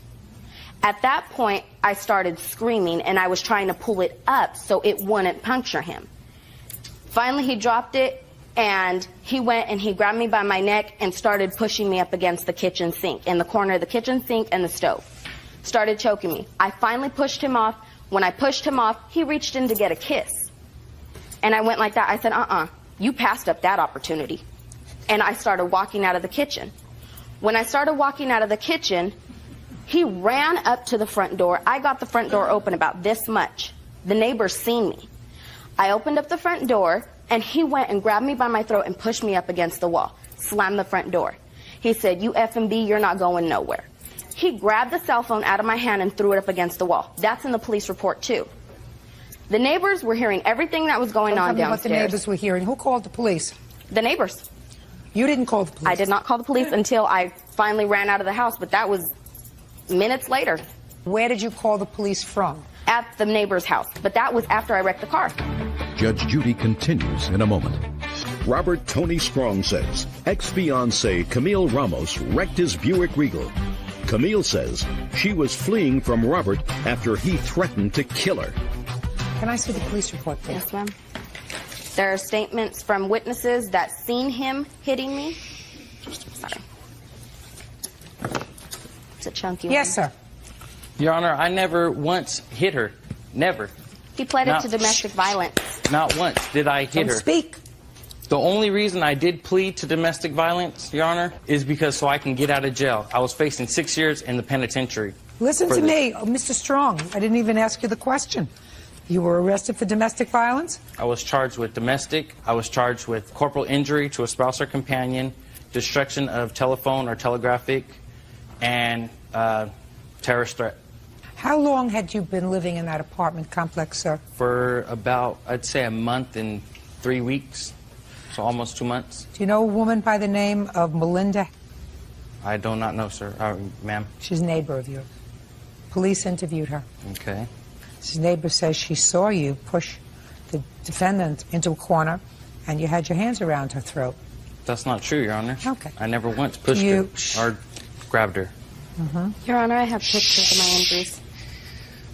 The police observed that the apartment was in a total state of disarray, sir. There was overturned furniture in the living room. There were broken parts of a cell phone in the closet in the bedroom. The bathroom door was taken off the hinges. Closet rod, which one uses for hanging clothes in the closet, was on the floor in the bedroom. How'd that happen?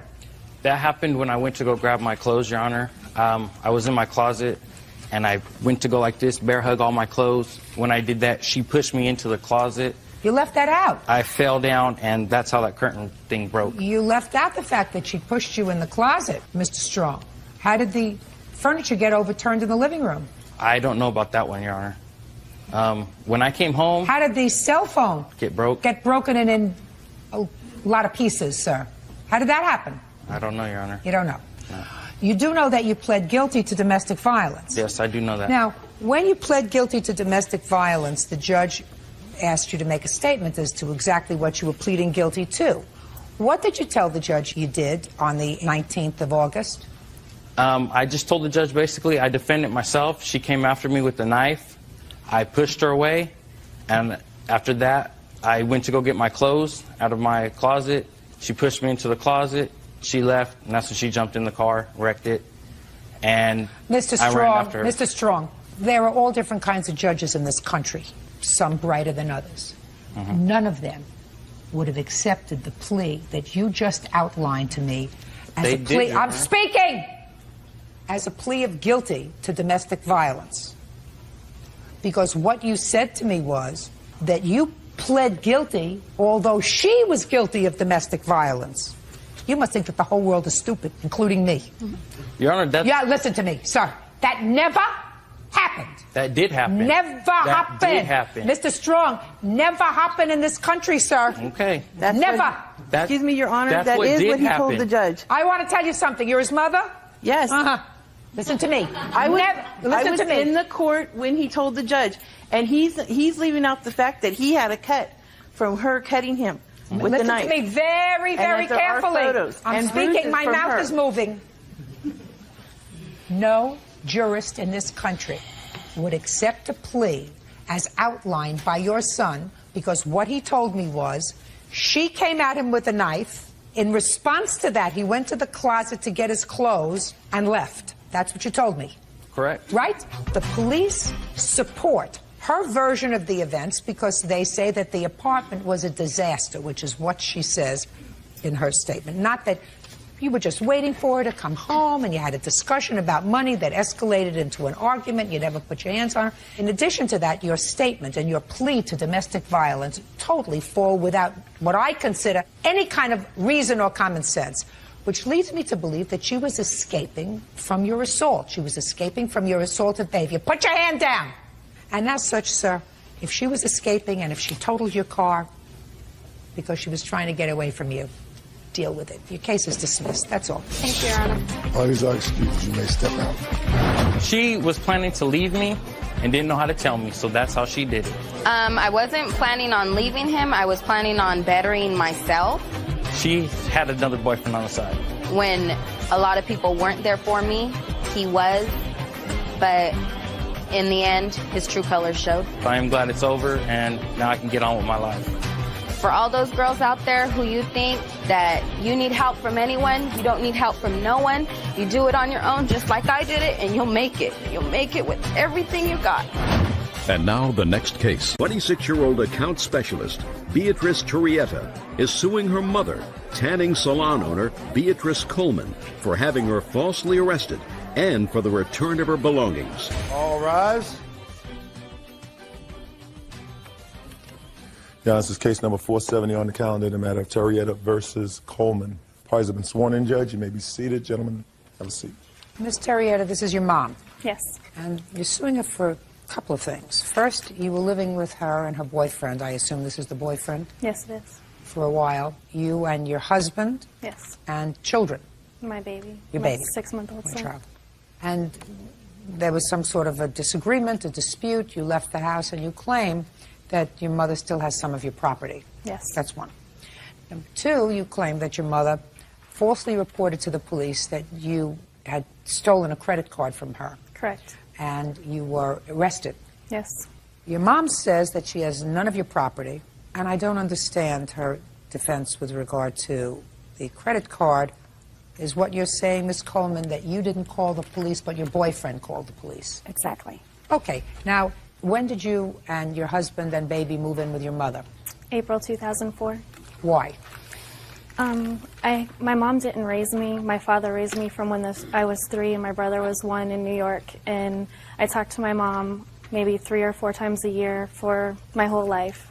She asked us to come there and come visit her, so I brought my son and we came to visit. I visited for about a month, and she said, why don't you come here with... Well, what was your husband doing when you were visiting? He was still at work in North Carolina, where I'm from. Okay, go ahead. And then we were there for about a month, and John had come to visit 2 weekends, and she said, you should come here, save up all of your money, live with us, and you can save up enough money and get a house and come live here. So we did. Where is here? It's Cincinnati, Ohio. Okay. And things were pretty normal and good for a little while. Did your husband find a job? Yes, he did. Okay. And I got a job at the end of August. After that, I think things went downhill from there. She was watching my son while I was going to work, and he had diaper rash almost every week to the point where his butt was bleeding, and I had to fix it every weekend. Can you tell me on what day you moved out? October 16th. Had there been an argument? Yes. About what? They came home, they had been drinking. My brother was back from Iraq with his wife, and they came into the house and they were stomping and slamming doors and screaming. And I asked my brother, I was like, can you be quiet? My son is sleeping. And he stood up and he was like, I don't have to be quiet, I don't have to do anything. And then Ron came up behind him and he was like, this is my house and this is my rules, and if you don't like it, you can get out. And he was screaming and acting like a psycho. So I went and got my husband, and he got in my husband's face and tried to start a fight with him and said, come on, big boy, come on, big boy. You want to do something? I got it. So things were, so you left that night? Yes. And she came into my bedroom and she brought her purse with her. She took out her wallet and she opened it up and she went to looking through her credit cards and she went to give me the black one that I use sometimes, and then she goes, oh, you have my GM card, why don't you just use that one? Get a week at the hotel, and I'll get you somewhere to live. At the end of the week, I'll get you somewhere to live.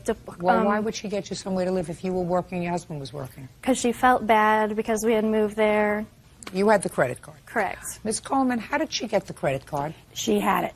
She was going to obtain some Barbie dolls for me at her job. She gave it to me. Just a second. When did you give her your credit card? Probably 2 weeks prior to her leaving the house. Does that sound familiar to you? She gave me the card almost every day, all the time, for gas, cigarettes, everything. How many times did she use the credit card? If I were to look at the slips from the credit card company, how many times before October had she used the credit card? Probably about 6. And would you give it to her each time, or was it in her possession? Usually. Not usually. Was it in her possession? She kept it. She kept it. She kept it. She kept it? Yes, ma'am. I mean, I'm going to get to the truth. Yes, you understand? Yes, ma'am. Now, I would like to see the police report that was filled out with regard to the credit card.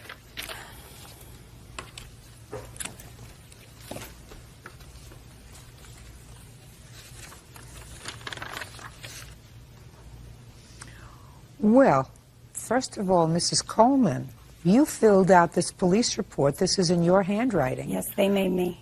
Nobody makes you do anything, and you say here that she used it without my knowledge or permission.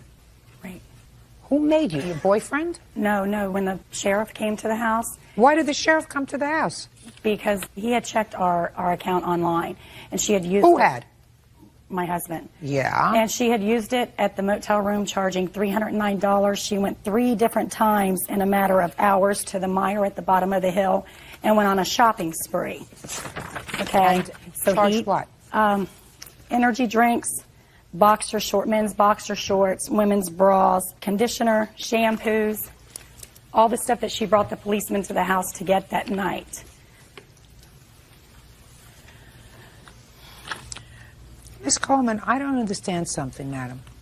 I mean, I hear you talking about all the things that she charged on this. You're not talking about a lot of money. They all look like emergency things that one would use if they were staying temporarily someplace that they needed interimly, especially when you have a baby. Right. And you knew she had the card, and she had had the card before. Right. Don't you think the smarter idea, rather than involving the police in this, after you went online and saw that she had charged the hotel room and charged the other thing, to call the credit card company and say, listen, my daughter has the card. She's not authorized to use it anymore. I want to stop the use of the card. Do not let it be used again. Prior to this, she had went to my salon and was mad at her husband, charged $680 some worth of tanning products. My husband and her had gotten to a confrontation over it, and he told her, you are not allowed to use this credit card unless your mother gives you permission. He said, because if you use this without my knowledge, he said, I will file a complaint on you. Don't you think that it would have been smarter, more maternal, if you say to whatever his first name is, Joe, she's my daughter, she left the house, she's got my grandson with her, we don't want her to use the card anymore, just call the company and tell them, shut off the card. I don't want to involve the police, I don't want her to be arrested. Did you say that to him? Yes, ma'am. And what did he say? Well, he said that he had already told her that she was not allowed to use it. And before she brought it back, minutes before she came to my house with the policeman standing there, she stopped and got a pack of cigarettes at the corner store. You think he did the right thing? No, ma'am. You think you did the right thing? Yes. You did the wrong thing. We attempted to take it back. No. Your girlfriend says that you told her you can hold on to it, but if you use it again without your mother's permission or my permission, I'm going to call the police. And I'm saying, is she lying to me? No. Well, and I'm saying to you, if you didn't want the temptation there, you should have taken the credit card back. But you don't put her in a situation where she's got a baby and the police come to the motel and take her away and arrest her. That can stop a process going from which it's very hard to extricate yourself. Very stupid. But they were entitled to do it. And I somehow think that your mother is sorry that it happened. She's sort of stuck between a rock and a hard place. I know. You got it? I know. Okay. What does your mother have in the house that belongs to you? I have pictures of some of the stuff, and then I wrote a list of all the things Let that me she see. has. And I called her and asked for his high chair, and she said, when I was in the hotel, because I said he was eating on the bed, and she said, well, he needs his high chair. And I said, I want my caricature and the calendar of him that I've been making of him since I was born. And she said, you know, I don't think I have those things. All I want is some respect. And she said, Ron's going to take care of it from here, and threw the phone down. Okay. You have these things? I see she showed you a little picture of a toy box that Nicholas is in. That's mine. I bought everything that she's talking about, and I have receipts. I have $10,000 worth of receipts. Mr. Turietti was asked if he had got everything out. He said, yes, he did. He looked at me and said, all's in there is garbage. I can go down to my job, get a truck, come up and throw all that garbage away if you want me to. I said, don't worry about it, John. I'll clean it up. Did you go to the house? Yes, Your Honor. I went on... With or without the police? With the police. Fine. And before we walked in, they wouldn't let us in the house until they had the credit card and the key to the tanning salon. She had to come up from the hotel. We gave them back the credit card, but we are not allowed to go anywhere in the house except the bedroom. Our stuff was in the basement, in another closet. There's a lot of junk here. Yes, Your Honor. All of this doesn't add up to the motel room, right? Right. So what are you doing here? I want the calendar that I've been making of my son since he was born. There's no, you cannot put a price on that. I put pictures of Okay, him. do you have the calendar? No, ma'am. And if it wasn't all that garbage, and what I had done was bought cases Do you have of the Pampers. calendar? The No, answer is ma'am. no. She doesn't have the calendar. That's just to hurt me. That's just to keep things from me that are She of doesn't my have it. sons. Listen, you used a credit card, and I think that you probably knew that you weren't supposed to use the credit card at the time when you used it, whether you did or whether you didn't. What he had to pay for as a result of your using the credit card is more than this. They didn't pay for anything. That's why my case was dismissed on January 21st, because they could not provide the receipts because they didn't pay the bill. Oh, really? Really. Is that right? You would have to ask Ron about that. We did pay. The reason it was dropped is I'm going through some cancer treatments. I didn't feel like going to, I couldn't. I was throwing All up. I want to know is, did you pay for the motel? We've reported it to the credit card company They did not. as a misuse of the credit card. So the answer is you didn't. No. Judge Judy continues in a moment. And later today, Beatrice Turrieta says her mother, Beatrice Coleman, had her falsely arrested for credit card theft. Beatrice says her mother gave her that card. You bought certain things for your grandson. Toy box? Yes, ma'am. Do you have that? Yes, ma'am. Okay. High chair? No, ma'am. I don't have the toy, but I didn't. Oh, that's a walker, yes. But I don't have that. They have that. Yeah. But this you have? Yes, ma'am. You want this? I don't have that other thing. Just listen to me. Do you want this? Yes, I do. Okay. You have any problem with them having that? No, ma'am. Okay. If you want to go over there in the company of a peace officer within 5 days, you can get those things. Understood? Understood. Very good. Thank you very much. That's all. Parties are excused. You may step out. I was born to that, who I haven't seen since I was 3, and I will never see again. I would have still give her the $3,000 if that's what she wanted. She's not a mother. She doesn't know how to be a mother. She never will be a mother. When she came to my house, she asked my husband where his connection was for cocaine, so I'm sure that's probably what she needed it for. Either that or a gallon of Captain Morgan every week. I do like Captain Morgan, but I'm a little fat to be on the coke. You think? She's been in prison before for welfare fraud. I was in jail. I was, and I've made mistakes in my life. My dad told me I was selling my soul to the devil when I came to her house, and he was right. Rick Martin is suing fellow motorists Jennifer and Dennis Hall for damage to his 2000 Mazda 626. Rick says the Halls ran into him in a gas station parking lot. All rise. This is case number 475 on the calendar in the matter of Martin versus Hall. Parties have been sworn in, Judge. You may be seated. Mr. Martin, it is your claim that the defendants, this gentleman in particular, caused damage to your car in an accident, and the accident was his fault.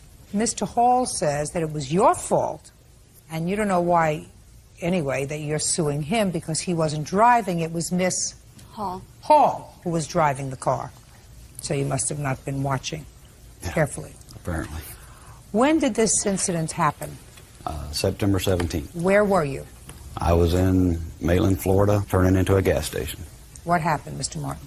I was turning into the gas station to buy gas, and I seen the Halls coming at a very high rate of speed through the parking lot, so I stopped. Through the parking lot or through the gas station? Into the parking lot of the gas station. There's a chart over there that the Halls brought. Is the red car yours? That's similar to what happened. Where were you coming from?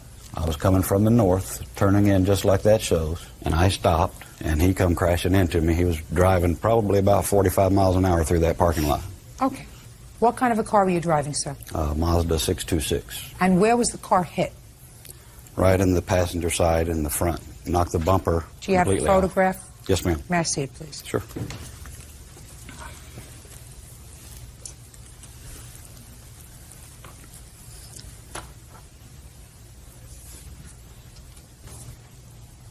Is there damage to the hood? The bumper was knocked completely off, and the hood and all the lights were knocked out in the grill. All right, now what happened after the collision, sir?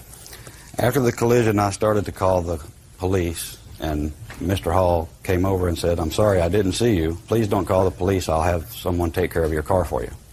But my car was not drivable. So I proceeded with calling the police, and then I observed Mr. Hall removing the license plate from the car. From whose car? From his car. So when Yes. the police got there, I told him that he had taken the license plate off of the car and put it in the trunk.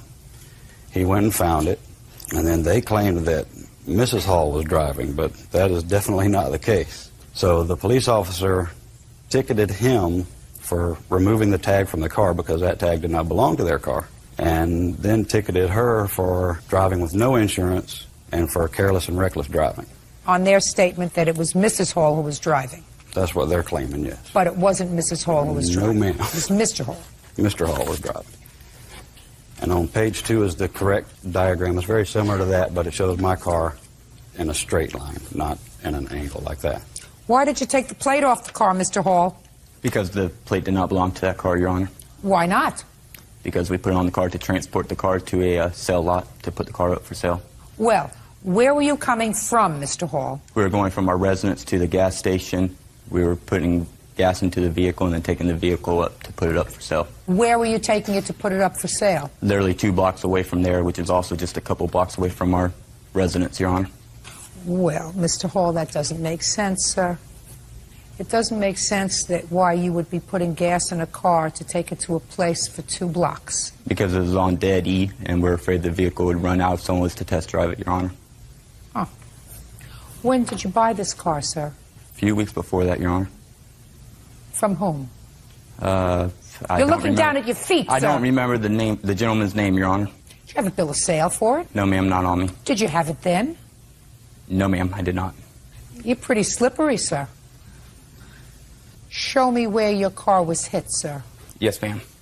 Which is your car? The blue car, Your Honor, is our car. Right. I got it. And our car was hit Now. right where the highlighted spot is. I see it. But you passed the gas tank, sir. Did you put gas in the car already? Yes, ma'am. Who put the gas in the car? I believe I did. And I ran I want inside. you to think. I want you to think. Who put the gas in the car? I put in the gas, Your Honor. Do you have a license to drive a car? I do, yes, ma'am. Did you then? It was suspended, Your Honor. So the answer is you did not have a license to drive then. No, ma'am. So you had no license, no registration, no insurance. Yes, ma'am. So there would have been a good reason for you to lie to the police and tell them that your wife was driving when you were driving. There would have been a reason and a motive because you would have been taken in There would if you have were been. driving on a suspended license. Isn't that correct, sir? Yes, there's also a reason why I let her drive, because she is legal and not suspended. Listen to me very carefully, sir. On your best day, you're not as smart as I am on my dumbest day. I understand, Your Honor. Good. My question to you was, there was a reason for you to lie to the police, to tell them that your wife was driving the car. There would have been a reason because you had already had your license suspended, right? Yes, ma'am. For what? For not paying a seatbelt ticket, Your Honor. Baloney. Now, where did you get the license plate from, sir, that you put on this car? From one of our other vehicles. How many other vehicles do you have? 2, Your Honor. Who insures them? My wife and I do. With what company? Progressive, I'm sorry. And were the other 2 vehicles insured at the time of this accident with Progressive? Yes, ma'am. May Why not have was... been. What? Excuse me, Your Honor. May not have been with Progressive. Progressive is our current one, I believe. Well, why don't you tell me, sir, because it's very easy to check. Why don't you tell me, what was the other company that you were with back in September that insured your other 2 cars? I don't recall the insurance company off the top of my name, Your Honor. Off the top of your name, you don't... Off the top of my head, I'm sorry. You don't. I'm nervous. You're nervous because you're lying, sir. And you know that I'm going to be able to prove that. Before the police arrived, when you took the plate off the car and put it in the trunk, what did you hope to accomplish by that, sir? Avoiding the ticket for attaching tag not assigned, Your Honor. Now, don't you get a ticket for driving without tags, period? Yes, Your Honor. So what would be the difference in putting the tags in the trunk? You were going to get a ticket either way, either for driving with no tags or for driving with somebody else's tags on your car. So what difference did it make? None. Except to try keep him from getting a ticket. Well, don't you think people get tickets, sir, when they drive without license plates? Yes, Your Honor. Because that's why you supposedly took the license plate off one car and put it on another, so you wouldn't get a ticket, Yes, right? Your Honor. So that doesn't make sense to me. What did the police do with that license plate, sir? They confiscated it, Your Honor. And what did you do with the car from where the license plate had been removed? The vehicle stayed right where it was, Your Honor. And where is it to this day, sir? In our driveway, Your Honor. Without license plates? It has been licensed and insured. How did you get new license plates for it? I just applied for a new plate, Your Honor. You have to say what happened to the old plate, sir. If the car had been registered. The vehicle hadn't been registered in our name prior to that, Your Honor. Oh, so you had yet another car in your arsenal of cars that hadn't been registered in your name at the same date that you had this accident. It's a vehicle that my sister allowed for us to drive because we didn't have a dependable vehicle at the time to drive, Your Well, Honor. what about the third car that you had home, sir? It wasn't. Vehicle. What? It's a work vehicle. What is a work vehicle? What does that mean? It's a truck that we use to do landscaping and lawn maintenance. That So? pulls a trailer. And it's decaled up, and insurance will not cover that if we are in an accident when we are not working. Okay, so we're going to do this. We're going to play. At the time of this accident on the 17th of September, 2004, who had a driver's license? Raise your hand. At the time of this accident on September 17th, 2004, who had a registered vehicle? On September 17th, 2004, who had a vehicle with appropriate tags on it? On September 17th, 2004, who was driving a car illegally? Good! Perfect. Okay. Shooting fish in a barrel. Can I see the estimate for your car, sir? Yes, ma'am. What a bunch of hustlers. Not you, Mr. Martin. I also have, Your Honor, a letter from the Halls stating that Mrs. Hall is guilty of this charge because we originally had an agreement for the Halls to pay me $400 a month beginning on November the 10th. And I know you're not going to believe this, but that didn't happen. The only thing that I don't believe, sir, is that you believed them, that it was going to happen. Judge Judy continues in a moment. And later today, Rick Martin says fellow motorists Jennifer and Dennis Hall ran into him in a gas station parking lot. Rick claims Dennis was the driver, but after the accident, he switched places with his wife. I have a net total of $2,966.35. Is that your estimate? That's the estimate to fix the rest of the damage. I've already spent over $2,000. You have those bills? Yes, ma'am. I'd like to see them, please. In those estimates, Your Honor, he's also trying to recoup, he's trying to double charge for repairs that he made once originally on his first repair bill. And I have a listing of those if you'd like to see it. And then he's trying to get the same repairs covered again on his estimate he had previously handed you. Are you trying to do that, sir? No, ma'am. Did you have a deductible on the car? I had only liability. I did not have full coverage on the car because it's paid for.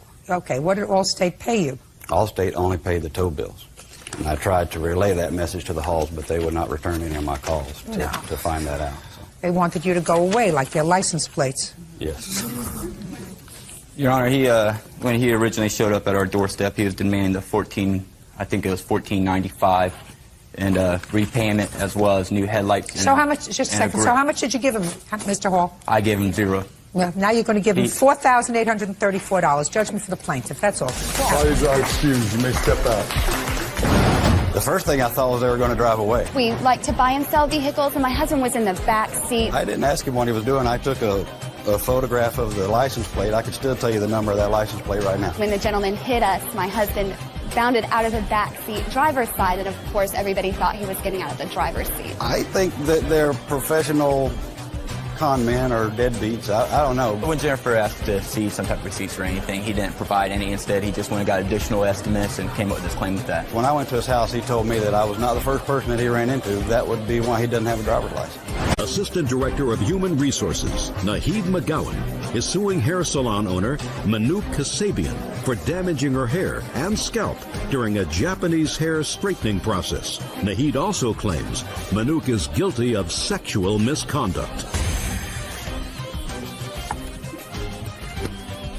This is case number 456 on the calendar in the matter of McGowan versus Kasabian. Parties have been sworn in, Judge. You may be seated. Folks, have a seat. Ms. McGowan, it is your claim that the defendant, who either owns or works in a beauty salon, straightened your hair, and he did so in an unprofessional manner, causing your hair to fall out and become dry, etc., etc.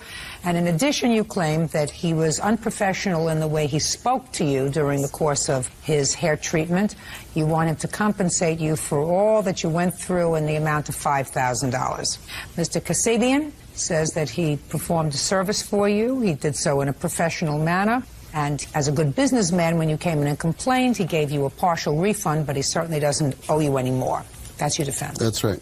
Okay. What kind of process were you putting on your hair, Miss McGowan? Well, I actually went in to have my hair. It's called Japanese hair straightening. And I went in. Had you ever had this Japanese hair straightening before? No. What prompted you to do it? I had a curly hair, so I wanted to just kind of save time getting ready in the morning because I have a small child. So that's why I wanted to do this process. How did you find the defendant's salon? Well, actually, where I live, that's where his salon is. And then I actually went to post office, and I saw this huge sign. It says Japanese hair straightening, and I haven't seen that particular sign anywhere. So I assumed that he knows what he's doing. So you went into his shop based upon the sign and based upon the fact that he was conveniently located? Correct. All right. Go ahead. Tell me what happened. And I went in and I saw Mr. Caspian, and I asked him how much it would cost for have this process done, and he said it's about $300. I said, but that is a little bit over my budget, and he says, well, I'm not busy right now, so I would do it for you for $250. And I said, do you have time now? And he said, yes. I said, that's fine. And then immediately, I was sat on a chair, and then his assistant, Barry, start putting chemical on my hair. And then she proceeded to tell me, well, it's going to be kind of uncomfortable, this process. I said, how's that? She says, well, you have to go through a process of putting, put you under hot steaming cap, and then we have to rinse your hair with a very cold water. I said, okay. And she says, you have to go through this process at least 3 times. At this time, I was like really afraid, but I had chemical in my hair, so I sat there and I endured. And then after she was done with everything, she proceeded to tell me, well, your hair is like really uneven because now that you have your hair straightened. And then Mr. Caspian came over and he proceeded to cut my hair, and then I was wearing a cap, one of those robes they give you when you're going through the hair processing thing. And then I noticed that my chest was kind of showing, and then he was looking through the mirror. And I immediately, as soon as I realized that, I covered myself. And then he proceeded to ask me whether I was married. And I said yes. And then he says, oh, I hear you have an accent. Where are you from? And I said, well, I'm Persian. And then he says, well, I hear the Middle Eastern women, they're really good in bed. And they cook and they clean and bring home money and they give really good service to their husband. Do you do that for your husband? And I was like really shocked by this time, and I tried to keep my composure. I was so upset at this time. Why didn't you just tell him it's none of his business? Well, Your Honor, as a child, I was sexually assaulted. And then this whole situation, when you're sexually assaulted by anyone, when you're a child, the whole thing came up for me. And I was very upset at that time. I was actually retrieving. I was thinking, okay, this is not happening to me as a grown woman. And I was very upset. And then he proceeded to tell his assistant, pointing at this one woman, and he says, oh, she's very pretty. And then he pointed at her butt, and he said that I'd like to have some of that. And then I was just so shocked. And meanwhile, I'm like totally seeing my hair is just, I'm so upset about my hair, and this whole thing is happening. And then I asked his assistant, I said, is he married? And she proceeded to tell me yes. I said, and he goes, well, he also has a kid. I said, does that make you uncomfortable? He makes comments like that. And she proceeded to tell me, well, you just get used to it. And then they also told me that I have to buy some products in order to have the special, All right, so far, listen to me, Ms. McGowan. So far, I don't hear lawsuit, madam. I hear you didn't have a nice experience, but I don't hear lawsuit. Okay. So far, what I'm hearing is you went in to get your hair processed. You'd never had this process before. You didn't ask enough questions. When they straightened your hair, it was uneven because certainly curly hair is cut differently than straight hair, so he cut your hair. And while he was cutting your hair, if I believe everything that you say, he acted like an idiot. He said things that were inappropriate. Okay, inappropriate doesn't equate to lawsuit. Right. Do you understand? Yes. Inappropriate translates to, he says stupid things. Right. You're married. Do you cook? Do you clean? Do you service your husband? I hear women from where you are do that. If I believe you, and he's going to tell me it didn't happen, I'm sure, right? Exactly, it did not happen. Okay, but if I believe you, madam, that's not a lawsuit. Exactly. So then let's get on to the lawsuit, please. Okay. When I got home, I had a massive headache. I actually had my scalp starting to feel really raw, and I called urgent care. So I went to see a doctor. Let me see the report from urgent care. This is the urgent care. And the receipt. They gave me Vicodin. They told me. Just.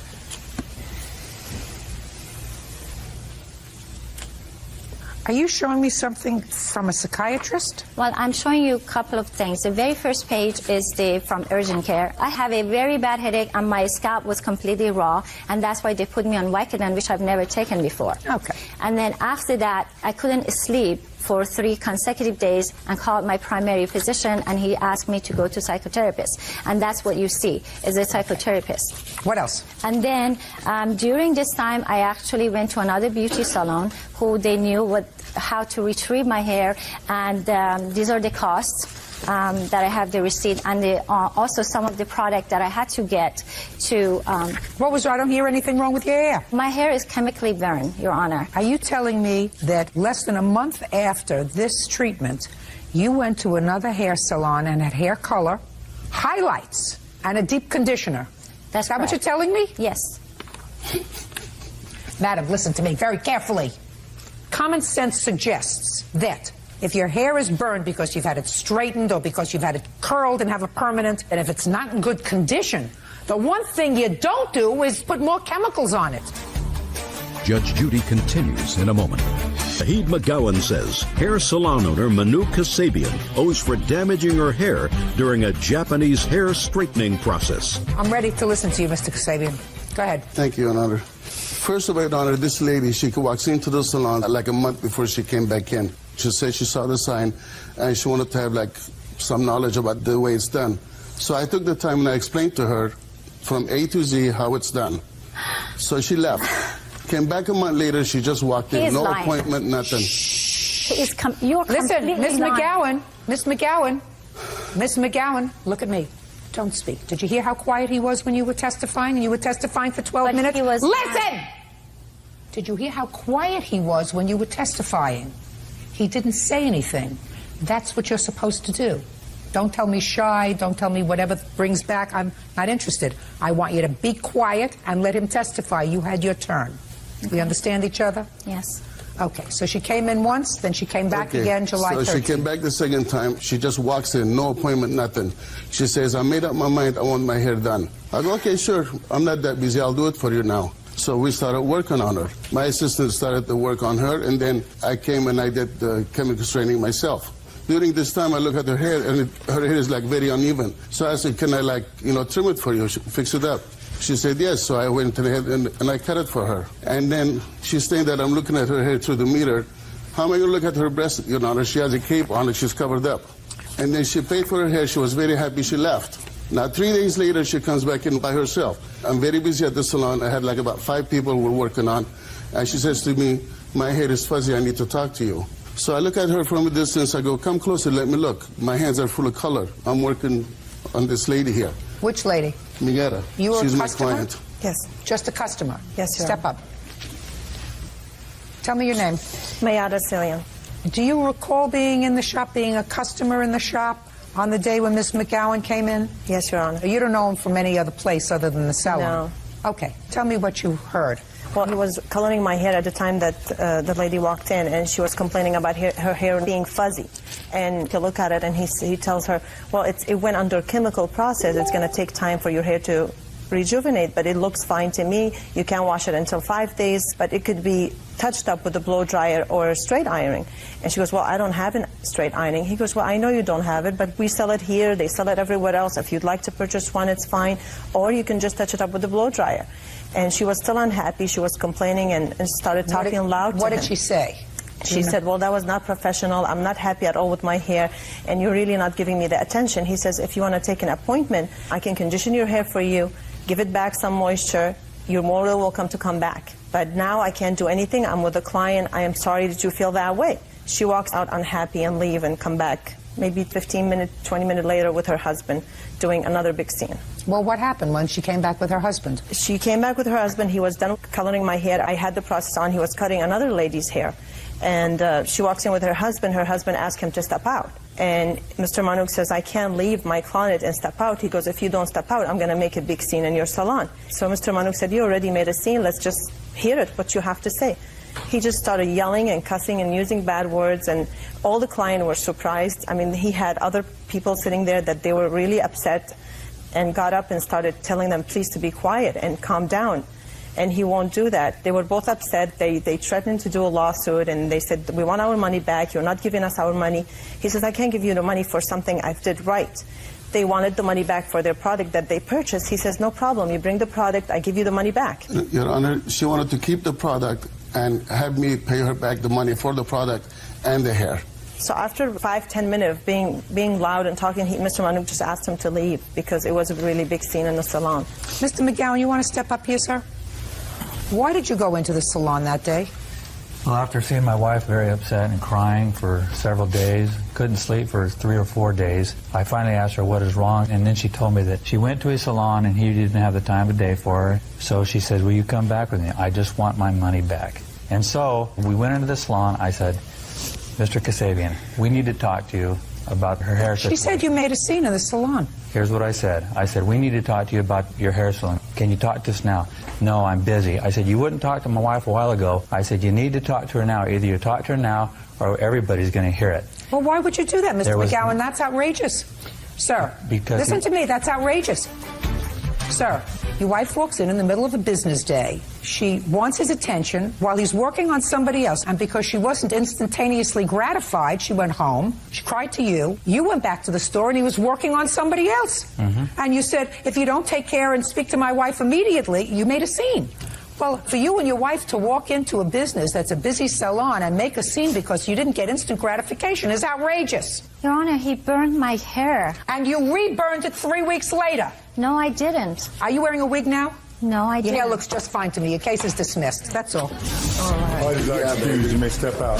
Just because my hair looks good now, it doesn't look like a porcupine. It doesn't mean that I did not endure a lot of headaches. I think there are a couple of con artists that would try to get something for nothing. I had to go to psychotherapy to just be able to endure his misconduct. I think she's psycho already, and she should be put away. Eric Lewis is suing his ex-girlfriend, cashier Nikki Christensen, for fraudulently claiming their daughter on her taxes.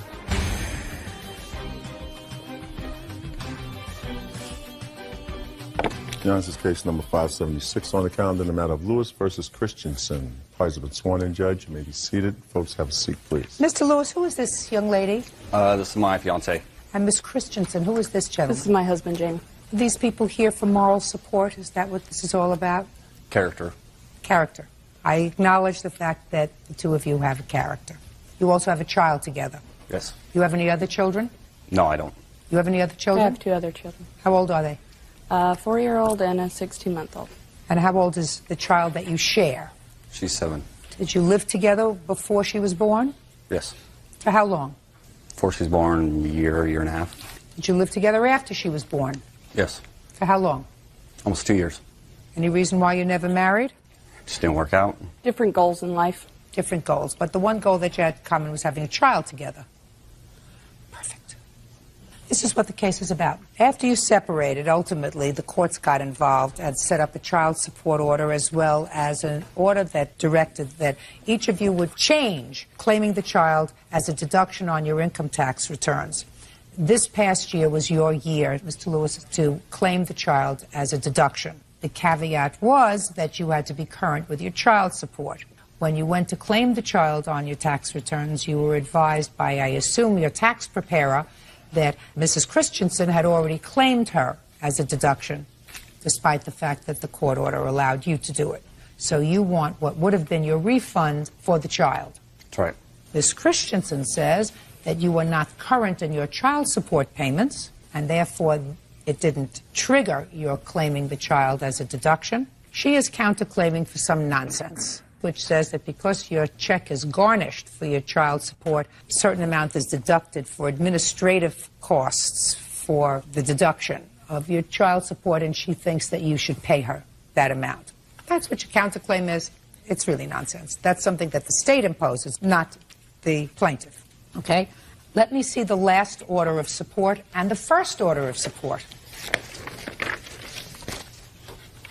That's the only order that was made. Yeah. One order. Mm-hmm.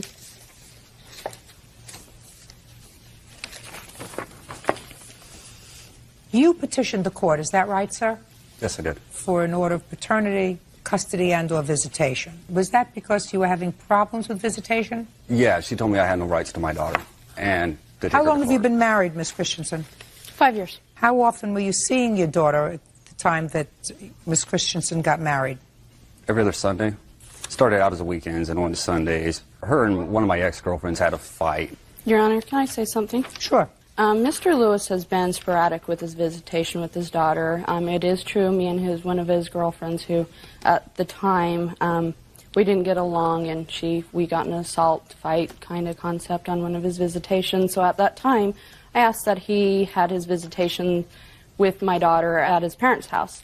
And then that way there wouldn't be any problems with anybody's relationships. I didn't want to be in an argument and a fight every time we had to drop or pick up our daughter. I didn't want to go over to his house and be assaulted by his girlfriend. Well, that's absolutely correct. He shouldn't be in contact with anybody, but that doesn't mean he has to have visitation with his child at his parents' house. I understand that, Your Honor, but Mr. Lewis has been in and out of jail for drug charges. He's led a very colorful life, and I didn't feel that Did you my know daughter... about that when you had a... I did, and he was going to I'm rehab. speaking. Did you know about that when you had a child with him? Correct, and he was going to rehab. Then you picked him. Mm-hmm. He's your child's father. Mm-hmm. That's all. Can't come as a surprise to you. Okay. It's clear pursuant to this agreement, Ms. Christensen, that Mr. Lewis had the right to claim your daughter on his tax returns for this year. And you did. Why? Your Honor, he was not current. Show me. Okay, I have a paper here from the state. What is your child support obligation, sir? $216 a month. Okay. He was not current on his child support or his medical obligations. Just a second. Wait 1 second. I'm looking at January. I want to find January. I have one starting from January. Okay. How much is owed? Just take a look at it, and I want you to read out. $46.14 was owed. $46? Correct. On just the child support. Just a second. That's all I'm interested in. $46. Correct, Your Honor.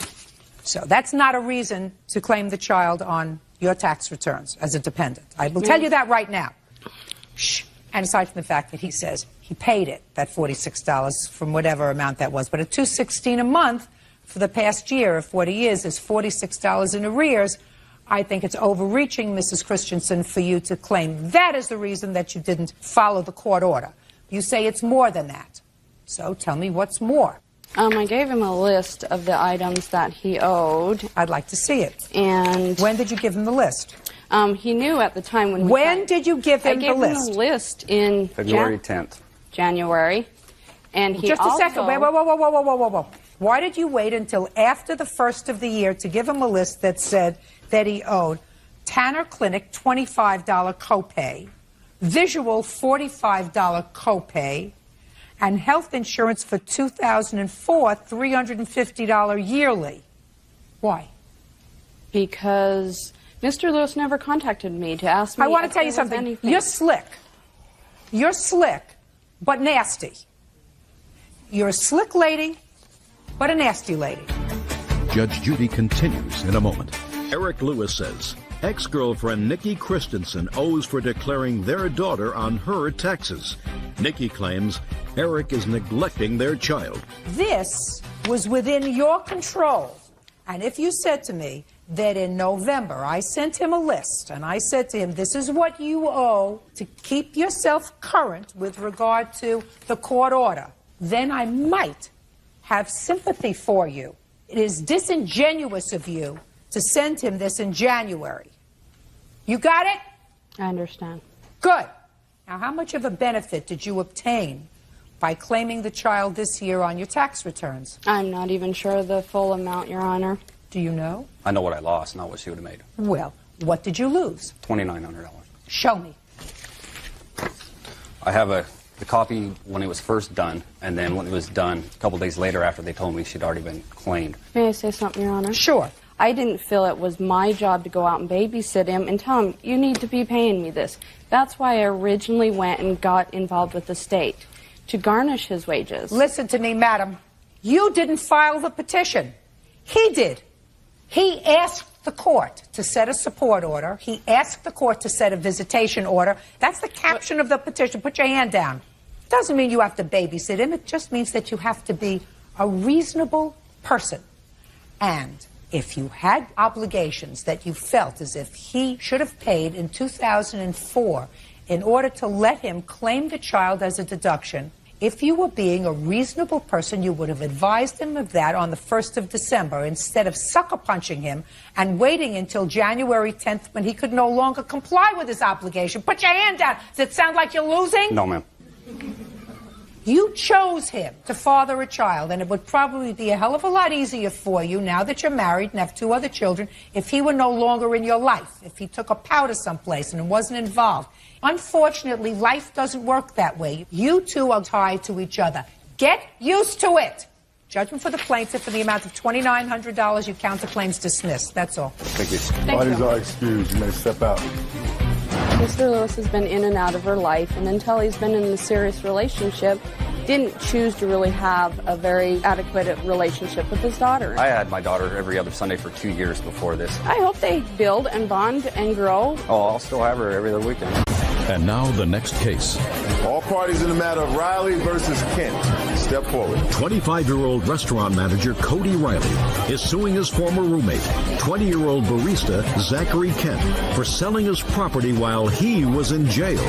Zachary says he used the money to move back home. Mr. Riley, I have some preliminary questions for you, sir. Yes, ma'am. How old are you? I'm 25. Are you a college graduate? Yes, ma'am. Where did you graduate from school? Ashworth College in Atlanta, Georgia. And were you working at the time? At the time I got my degree, yes, ma'am. What were you doing? I was a restaurant manager for Jack in the Box restaurant in Texas. When was the last time you worked full-time, sir? I'm currently working now. When did you start this current job? A week and a half ago. Prior to that, where did you work? Prior to that, I was incarcerated. For how long? 19 months. So the last real job that you had was in 2001, working for Jack in the Box? There was another one I had. I did my own web hosting and internet design. When was the last time you filed federal tax returns? In 2003. And what amount did you claim that you earned in 2002? A couple of thousand. 2002, did you file tax returns for 2001?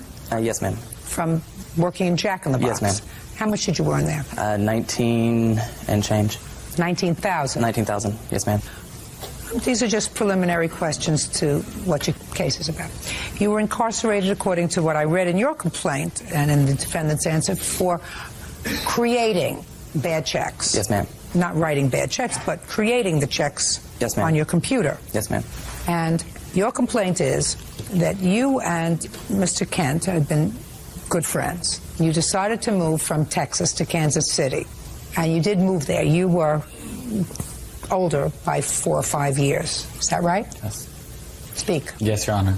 Shortly after you arrived in Kansas City, you were arrested for these bad checks and incarcerated. The whole process probably took a couple of years. Shortly after you were arrested and incarcerated, Mr. Kent sold all of your property. Yes, ma'am. And with the money, moved himself back to Texas. You don't deny that you did that.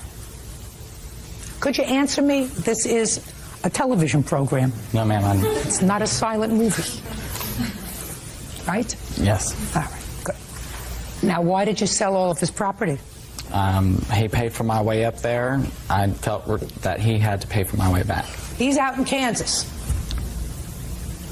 You're in jail. Yes, ma'am. He wants to go home. He doesn't want to click his heels together and say, take me back to Kansas. He wants to click his heels and say, take me back to Texas. How'd you expect him to get there? I had told him recently, whenever I spoke with him, that had he asked or something like that, I would have done something. But taking all of my belongings that cost far more than a trip back to Texas, and what belongings did he take, Mr. I have a list of all the belongings that I had in my apartment, including a television, stereo, furniture, dishes, clothing, 2 pet dogs. Let's see it. Mitsubishi television set that you paid how much for? $2,099. Where'd you get the money from? I had my web hosting company, so I had money from that, and my mother also helped to pay for it. You see the beginning questions that I'm asking you, sir? Yes, ma'am. Now you're getting red. Now you're getting flushed. I want to tell you something that is apparent to me. We just went through the last 4 years of your life. The last 4 years of your life suggest to me that you had no discretionary income. So I want to know where you got the money for thousands and thousands of dollars worth of stuff, sir. Is it possible that some of this stuff was purchased with the proceeds from your forged checks? Yes, some of it probably was. You're coming into this court and saying, well, I wrote a whole lot of bad checks that I paid for, a lot of extras for in my life. He had no right to sell it, and I want you to give me that money back. Your Honor, some of it was obtained through legal means as far as my jobs over the course of several years. Some of it was obtained via credit and with the help of the family. I've got receipts for those showing that they were credit and cash purchases. I don't care whether they were credit or cash purchases, or you were forging checks and cashing them. And I also paid restitution on all of that. How much did you pay? $3,000. This is $10,000 worth of merchandise, sir. How do you expect a court to differentiate between what you got through legitimate means and what you got through your forged checks? Some of the money I had probably came from the checks, but some of it came from the web hosting company as well. Some of it came and from I'm family. saying to you, you expect a court to spend 1 second of time, Mr. Riley, in trying to decipher what property you purchased through the sweat of your own brow, through legitimate means, and what property you purchased by using forged checks? No. And you expect me to spend a moment of my time? No, Your Honor, the police... Good! Because I'm not. Thank you very much. Your case is dismissed. Goodbye. Parties are excused. You may step out. I didn't know what was going on until he went to jail, and I spoke with his lawyer. My theft then, I did my time, his theft now, and he's getting away with it. He just told me that he made a mistake and he didn't mean to do it. Whenever the police department did come in, I told them that he had nothing to do with it, and he didn't know I was involved. He wanted me to bond him out, but I wasn't going to. The person who I had brought with me and I thought was a friend had, in the end, stabbed me in the back. Melissa Kane is suing her deceased boyfriend's son, courier Terry Teague, for locking her out of her home and getting rid of her belongings. Terry is countersuing for pain and suffering.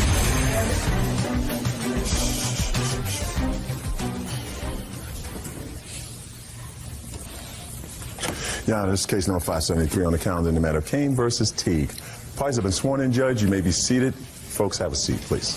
Ms. Keene, according to what I've read in your complaint, you were living with Mr. Teague's father at the time of his death. Yes, ma'am. And it is your claim that after his father died, you were put out of the apartment that you had lived in for some time, and some property there belongs to you.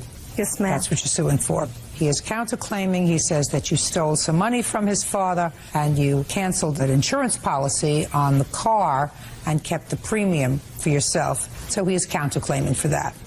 How old was your father when he died, Mr. Teague? 71. And how long had he been living with Miss Keene? Off and on for 2.5 years, 3 years. No, ma'am. How long? 4 years. When did you meet him? Met him in 2000. Where? At a friend's bar I was working for. She needed some help. He had come in. He had some racing coins. Okay. And when did you move in together? In October of 2000. You moved into his house? Yes, ma'am. Mr. Teague says you lived on and off. Is that accurate? No, ma'am. We separated once because of a flood in East Ridge. Our house was flooded out, and I had to leave for about a month and a half. Where did he go? He stayed there in the house. Why didn't you stay? They wouldn't let me because of epilepsy and the breathing machine that I was on. FEMA put me out of the house till it could be bleached back out. Okay, when was that? That was in May of 2003. Okay. Other than that separation, you had lived in the house continuously? Yes, ma'am. No, ma'am. Well, tell me about your understanding of the situation, sir. She has an apartment, or she had an apartment in government housing in Chattanooga. Mm-hmm. She has a serious drug problem. She would leave the house to go do her drugs, and then she'd bag her way back into my dad's house. How did you know that, sir? Because I've seen her stoned. She told me she had a drug problem. Her mother told me she had a drug problem. My father told me she had a drug problem. When did she tell you she had a drug problem? Oh, probably after the house flooded. And she was gone for 9 months when the house flooded. When did she move back into the house with your father? She got in trouble living in her apartment. She got into a fight with one of the girls that lived next door in the government housing. In January of 2004, she had to go to court. My father paid to get her bond and to get her out of jail and to her fine in court. And I have a check that my father wrote her for $2,600. Your Honor, that check was from FEMA. That was my money to start with. His father did have it, but it had nothing to do with what his father had. See the date, ma'am? And our court case for that was in March of that same year. March of 2004? Yes, ma'am. The flood was in May of 2003. Gotcha. Okay. What items, Ms. Keene, do you claim are in the house that belong to you? The living room suit belonged to me. And do you have a receipt for it? No, ma'am. I could not go back in the house. Just a second. Where was it purchased? I had bought it from a friend. It was a used living room suit, I purchased it from a lady that I'd met through the projects. Well, then all you had to do was get a receipt from her when you're coming to court. I could not find her. What else? He kept items that his father had gave me, a gun, and his father told him the Saturday before he died that he did want me to have that gun. He kept my clothes. Just 1 second. Mr. Teague? Yes, ma'am. Do you have any of her clothing? No, ma'am. Did you either discard, give away, throw away any of her clothing? The only thing I got rid of is the stuff that she left behind the day that she come to the house to pick up her belongings. It was a one-time deal. Get everything of yours here and go. I have a police report stating. Can I see the police report, please? What you're telling me, Mr. Teague, is that they were not living together in January of 2005. Is that correct? January of 2004.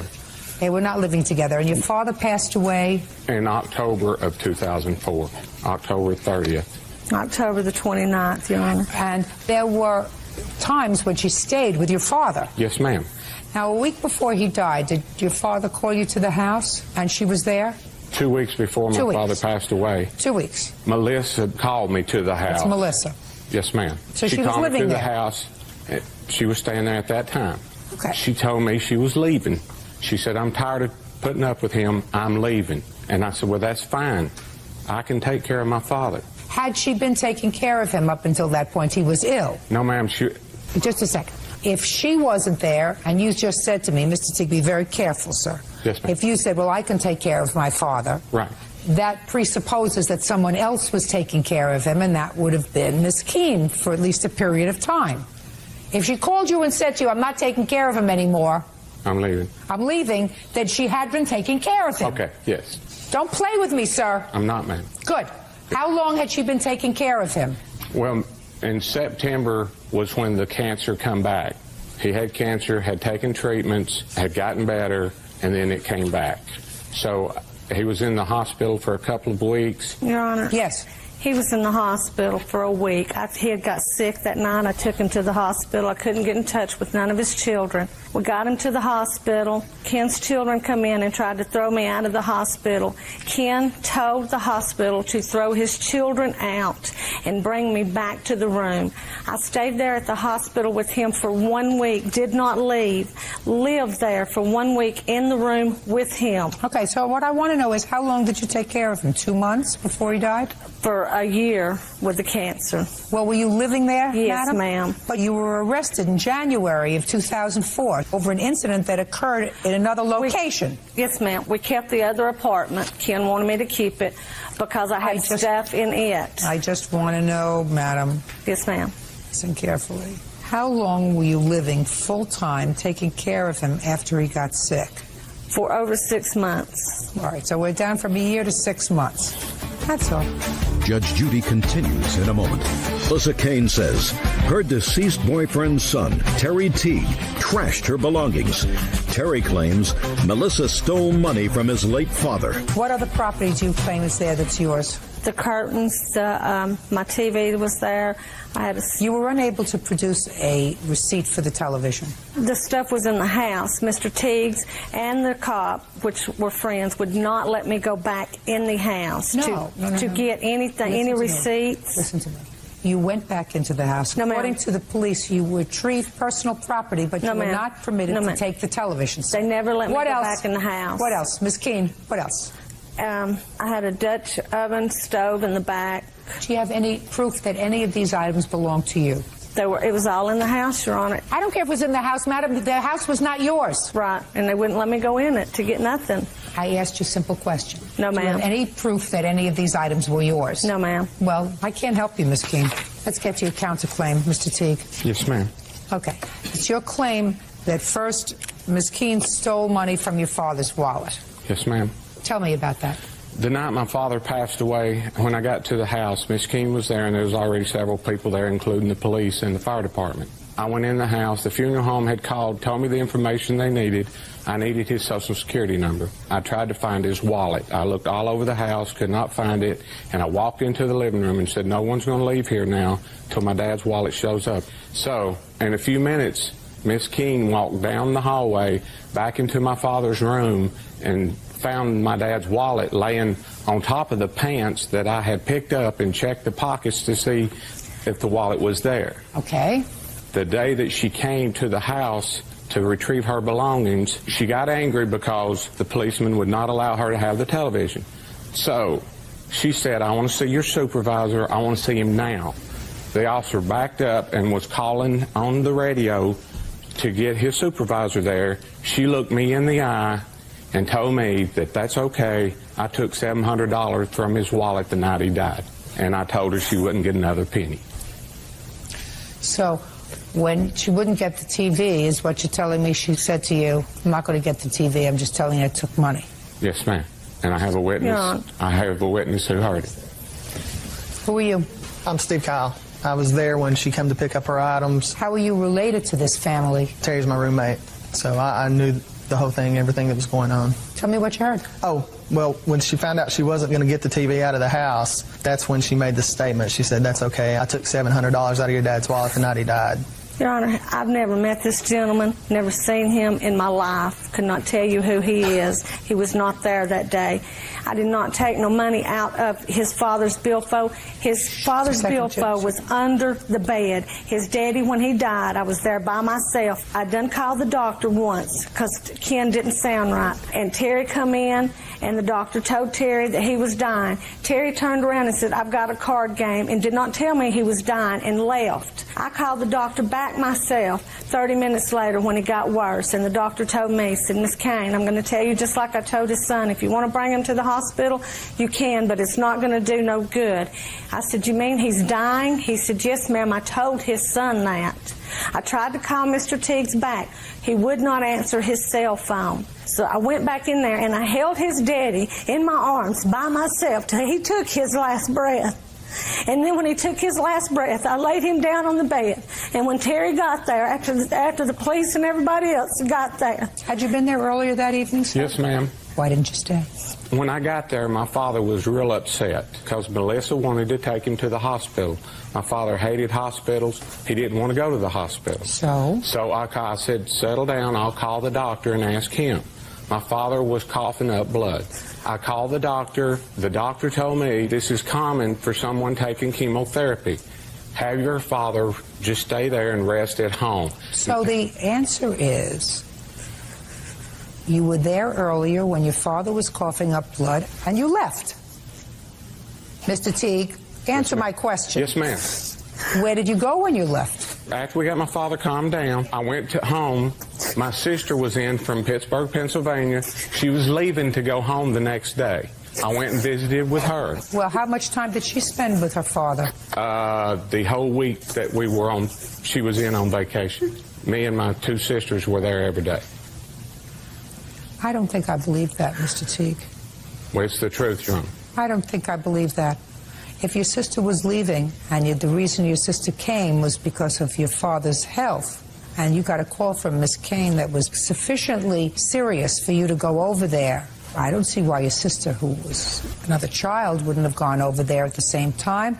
And upon seeing your father in a condition where he was coughing up blood and being agitated, considering what you've told me about Miss Keene, I wouldn't have gone anywhere. If it were my father, I would have stayed around. May I answer? Sure. Okay. We got him settled down. He had coughed up a little blood. The doctor said that was common. One of the neighbors come over. We sat in the living room for an hour and a half watching TV. He was fine. Had I known my father was going to die that night, I would have never left that room. I mean, he had been sick for 15 months. There was no way that I knew my father was going to die. She stayed with him. At least he didn't die by himself, right? Right. That was one of his wishes. That what? That he didn't die by himself. Well, you weren't there. She was there. That's who he wanted there, ma'am. That's who your father wanted. Right. Don't you think it's about time that you put a period, Mr. Teague? I'm not understanding the question. I'm asking you about your counterclaim, sir. She took money from my father. I don't know that. Maybe it was her money. If there was money in the wallet, maybe it was her money. But that's what I mean when I say you put a period, Mr. Teague. I've wanted to put a period. She won't allow me to put a period. Well, you're putting a period now. It could have been very, very easy, Mr. Teague. It was all over a television set. Why don't you just let her take the television set? What is the big deal? I mean, I'm not going to award her the television set because, quite frankly, she had, Miss Keene, put your hand down, because, quite frankly, she doesn't have proof that she purchased it. But it would, put it down. But it would seem to me that if what you're telling me is your father, whether she was a good person, a bad person, a mediocre person, your father wanted her with him when he died. She did that. She took care of him. I don't care if it was for a week or 2 weeks or 3 weeks or a month or 2 months. She ministered to him on a daily and nightly basis when you and your sister and whatever other siblings there might be were out doing your own thing, whether it was working, playing, at least at the end, she was there ministering to him. So for that, you should say thank you. And if the whole thing was over a television set, quite frankly, Mr. Teague, it's distressing to me as a human being. Why would you would not have said, listen, you want the TV? Take the TV. My father's not going to watch it anymore. Right. Yes, ma'am. You want to show you what he did with my stuff? Yes. These are the pictures, and all that was mine is under the clear bags, and he left them out there for over a week. I've got a few things in this bag I'd like to show you. He ruined all my stuff. He gave away all of my groceries. He gave away... Right, stop, don't tell me about groceries. I was beginning to feel a little sorry for you. Can I show you the clothes? Why did you put her stuff outside? Because when I went to check on my father's insurance and seen that the day we buried my father, she left the graveyard and went straight to where he had his insurance and canceled his insurance on his 2 vehicles and collected the premium. I felt like she had disrespected him for the last time and that I wasn't going to allow her back. Okay, just a second. So tell me about the insurance policy, Ms. Keene. The insurance was mine and Ken's. Can I say, please? Yes, ma'am. And he had...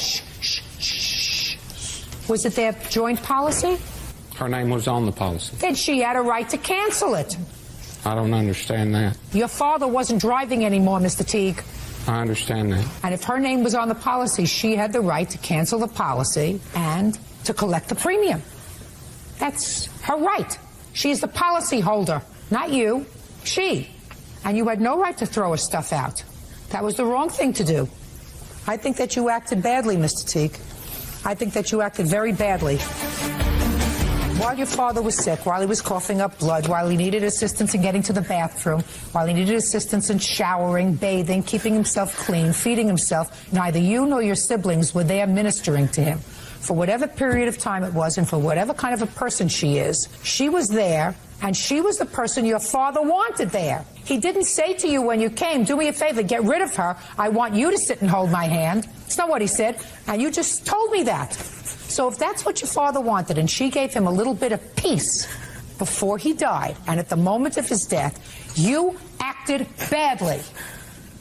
He acted badly in going to the house and taking her keys and telling her to leave. You acted badly over really nothing, no money. I mean, we're not talking about any big money. No, ma'am, that we were talking about guns, and she has a criminal past that she didn't need to have a gun. Sir, what are you, the morals monitor? No, ma'am. Your father liked her. She was your father's girlfriend. Have you ever been married? Yes, ma'am. How many times? 3. Quiet. Did your father like all of your wives? Yes, ma'am. Bad judgment. You didn't. But if he didn't like all of your wives, would that have made a difference to you? No, ma'am. No. So, your father picked her. You didn't like her? That's too bad for you. But you can't put her stuff outside like this and ruin it because you got into a hissy fit because she canceled insurance that she had an absolute right to cancel. You can't do that. Judgment for the plaintiff in the amount of $1,500. That's all. Dismissed. Not winning anything's not important to me. I work for a living. I don't need the money. Mr. Teague's told a few lies, and the judge called him. I didn't want her there. He wouldn't allow me to remove her. Finally, at last, I can let my baby rest in peace. She's a crack addict. He has a gambling problem. Her mother told me she had a drug problem. Plus, he's an alcoholic. This is over. It's done with. Never, never again. I'm glad it's over with, and my daughter is not a crackhead. And now the next case. All parties in the matter of Haney versus Darling, step forward, please. 24-year-old Penelope Haney and her brother Ronald are suing their former friend, 22-year-old student Jennifer Dorling for the value of a computer. The siblings claim Jennifer borrowed the computer and for some reason threw it away. Miss Haney, the defendant is your son's aunt. Yes. And who is this? My brother. Ronald. According to your complaint, the defendant borrowed your brother's computer. Yes. And either won't return it, or she says she threw it out because she stored it for you long enough. And she also has a desk that I assume went with the computer. And she says it's an old piece of junk that you can have back, but she no longer has the computer. Right. Tell me the circumstances surrounding her getting the computer. In February of 2004, she started asking me to ask my brother if she could use it because my brother had lent it to me. Weren't you using it? No, I didn't need it. I wasn't in school anymore, and I didn't have a phone, and she wanted to use it for internet purposes, so. So what kind of a computer is it? A Dell, a Pentium 4. When did you ask for it back? He asked for it back in May, and she said it wasn't a good time to come and get it. Who did you ask for it back? I asked her for it, and she told me she has to take a few days to get some stuff off it. Is that right? Yes. Why didn't you get the stuff off it and return it to them? I did take the stuff off it. I was moving in the beginning of June, and when I had spoke to Ron, I told him to come get it by May 25th because he had said that... Shh. Don't, listen. Don't speak to her. Where's the computer now? I threw it out. Why? Because I just got tired of storing it. You weren't storing it, you had borrowed it. I never borrowed it. I was doing her a favor because she didn't have a phone line. Just a second. Listen, Miss Dorling, you don't want me to torture you, do you? No. Listen to me very carefully, madam.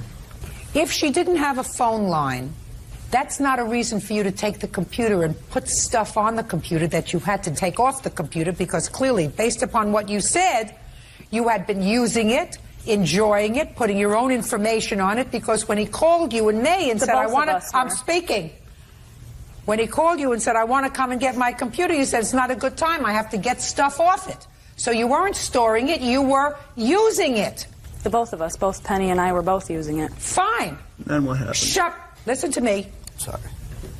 You don't say you're sorry again. If you do it again, you're out of here. You got it? When did you call him and tell him that he should come and pick it up? He had called my house one day, and I said, well, I'm moving, and I told him, I said, come get it by May 25th, and if you don't, you've lost it, because I'm moving, and I don't want to move it. What, are you crazy? What, are you nuts? No. Oh, yeah, you are. When did you call them to tell them, I've gotten the stuff off the computer, you can have it back now? He had called me, and I told him... So the answer is you never called. I didn't know the phone number. I didn't know where he was. You just told me, Miss Dorling, that the two of you were using the computer. Yes. Well, so then you saw her. Yes, but I didn't see her in May much. Then she wasn't using the computer in May. Just you were using it. It was at my house, yes. Just you were using it. How much you paid for the computer? We have the receipt, $776. You got a lot of nerve. I don't even know if you threw it out. Why would you throw away a perfectly good computer? Because in July, Ron and his mother had come to my house, and his mother had physically attacked me in my home in front of my daughter. Over the computer? Yes. I told her to get out of my house, and if she got out of my house, I would get it. Ron told her to back off of me, and I got her out of my house, and I locked the doors. I called the police, and then I went into the computer room, or the bedroom. So what you're telling me is, from May all through the summer, they wanted the computer back. That was July 2nd. What? She wanted the computer back. I hadn't heard from them. Ronnie had called once after I had moved and threatened I'll get the money one way or the other. And what do you mean you get the money one way or the other? That's not something that somebody does, unless you were stalling giving him the computer. What did she say to you when you called? I called again. I was like, all right, Jen, I'm coming to get my computer. And she told me now is not a good time. And I was like, well, now is not a good time for you, but it's a good time for me before you sell it. Don't look at her. Or throw it out. Or get rid of it. And I was upset. And we go over there, and it's not there. And then I hear that it's there, and then I hear it's not there, and then I just hear now that she threw it out. And what about the desk The desk I just bought just to go with the computer. Okay, and that you have? I have that, yes. It's Very in the good. They're basement. going to pick it up in 5 days, and you owe them $766 for the computer. That's all. Thanks. Parties are excused. You may step out. It was mine. I wanted it. I went to get it. She wouldn't give it back. I called. Told me they were coming to get it at that time and didn't give me any notice or anything like that. Now is not a good time. How is it? Well, obviously it's not a good time. She got rid of the dang thing. Xin chào tất cả các bạn, lại là mình đây. Đây chính là phần bảng mà hôm trước chúng mình cùng nhau luyện viết, đúng là tớ sẽ xóa đi để phục vụ bài học hôm nay nhá. Hôm nay chúng mình sẽ tiếp tục luyện đọc lại và tập viết các từ có chữ ư, bao gồm là gì? Phần này học đọc rồi đấy, chúng mình sẽ ôn tập lại nhá. Cờ ư cư hỏi cử, giờ ư sư nặng dự, là ư lư ngã lữ, cử dự và lữ. Hôm nay chúng mình sẽ viết 3 từ này lên trên bảng nhé. Các bạn từ viết trên bảng, mỗi từ là một dòng. Các bạn sẽ viết trong vở ô ly, mỗi từ đấy một dòng nhá. Từ đầu tiên là từ cử. Cờ đi với ư và thành hỏi sẽ là cờ ư cư hỏi cử. Dự giờ nhẹ nhá. Giờ đi với ư và thành nặng. Giờ ư dư nặng dự. Là đi với ư và thành ngã. Là ư lư ngã lữ. Cử dự và lữ. Như vậy chúng mình vừa tập đọc này, ôn tập lại cách đọc, cách đánh vần và viết được 3 từ cử, dự và lữ. Tương tự như vậy, các bạn sẽ luyện tập viết đến hết dòng cho mình nha. Mình sẽ có từ cử thứ 2 và từ cử thứ 3. Viết chữ cờ là nét gì? Nét cong hở trái, thêm chữ ư, dấu móc câu và dấu hỏi. Cử này. Dự, viết chữ giờ, thêm chữ ư và thành nặng. Giờ ư dư nặng dự, đúng rồi. Lữ, chữ L hôm trước mình học rồi nhá. Chữ ư và thành ngã. Lữ. Đúng rồi. Vậy thì Tứ và các bạn cùng nhau đã gì? Vừa ôn tập lại cách đọc, cách đánh vần và luyện viết các từ mà có chữ gì? Ư, đúng nào? Và đừng quên là nhấn like, đăng ký kênh của Tứ để cùng nhau tập phát âm và luyện viết thật nhiều nha. Xin chào và hẹn gặp lại các bạn.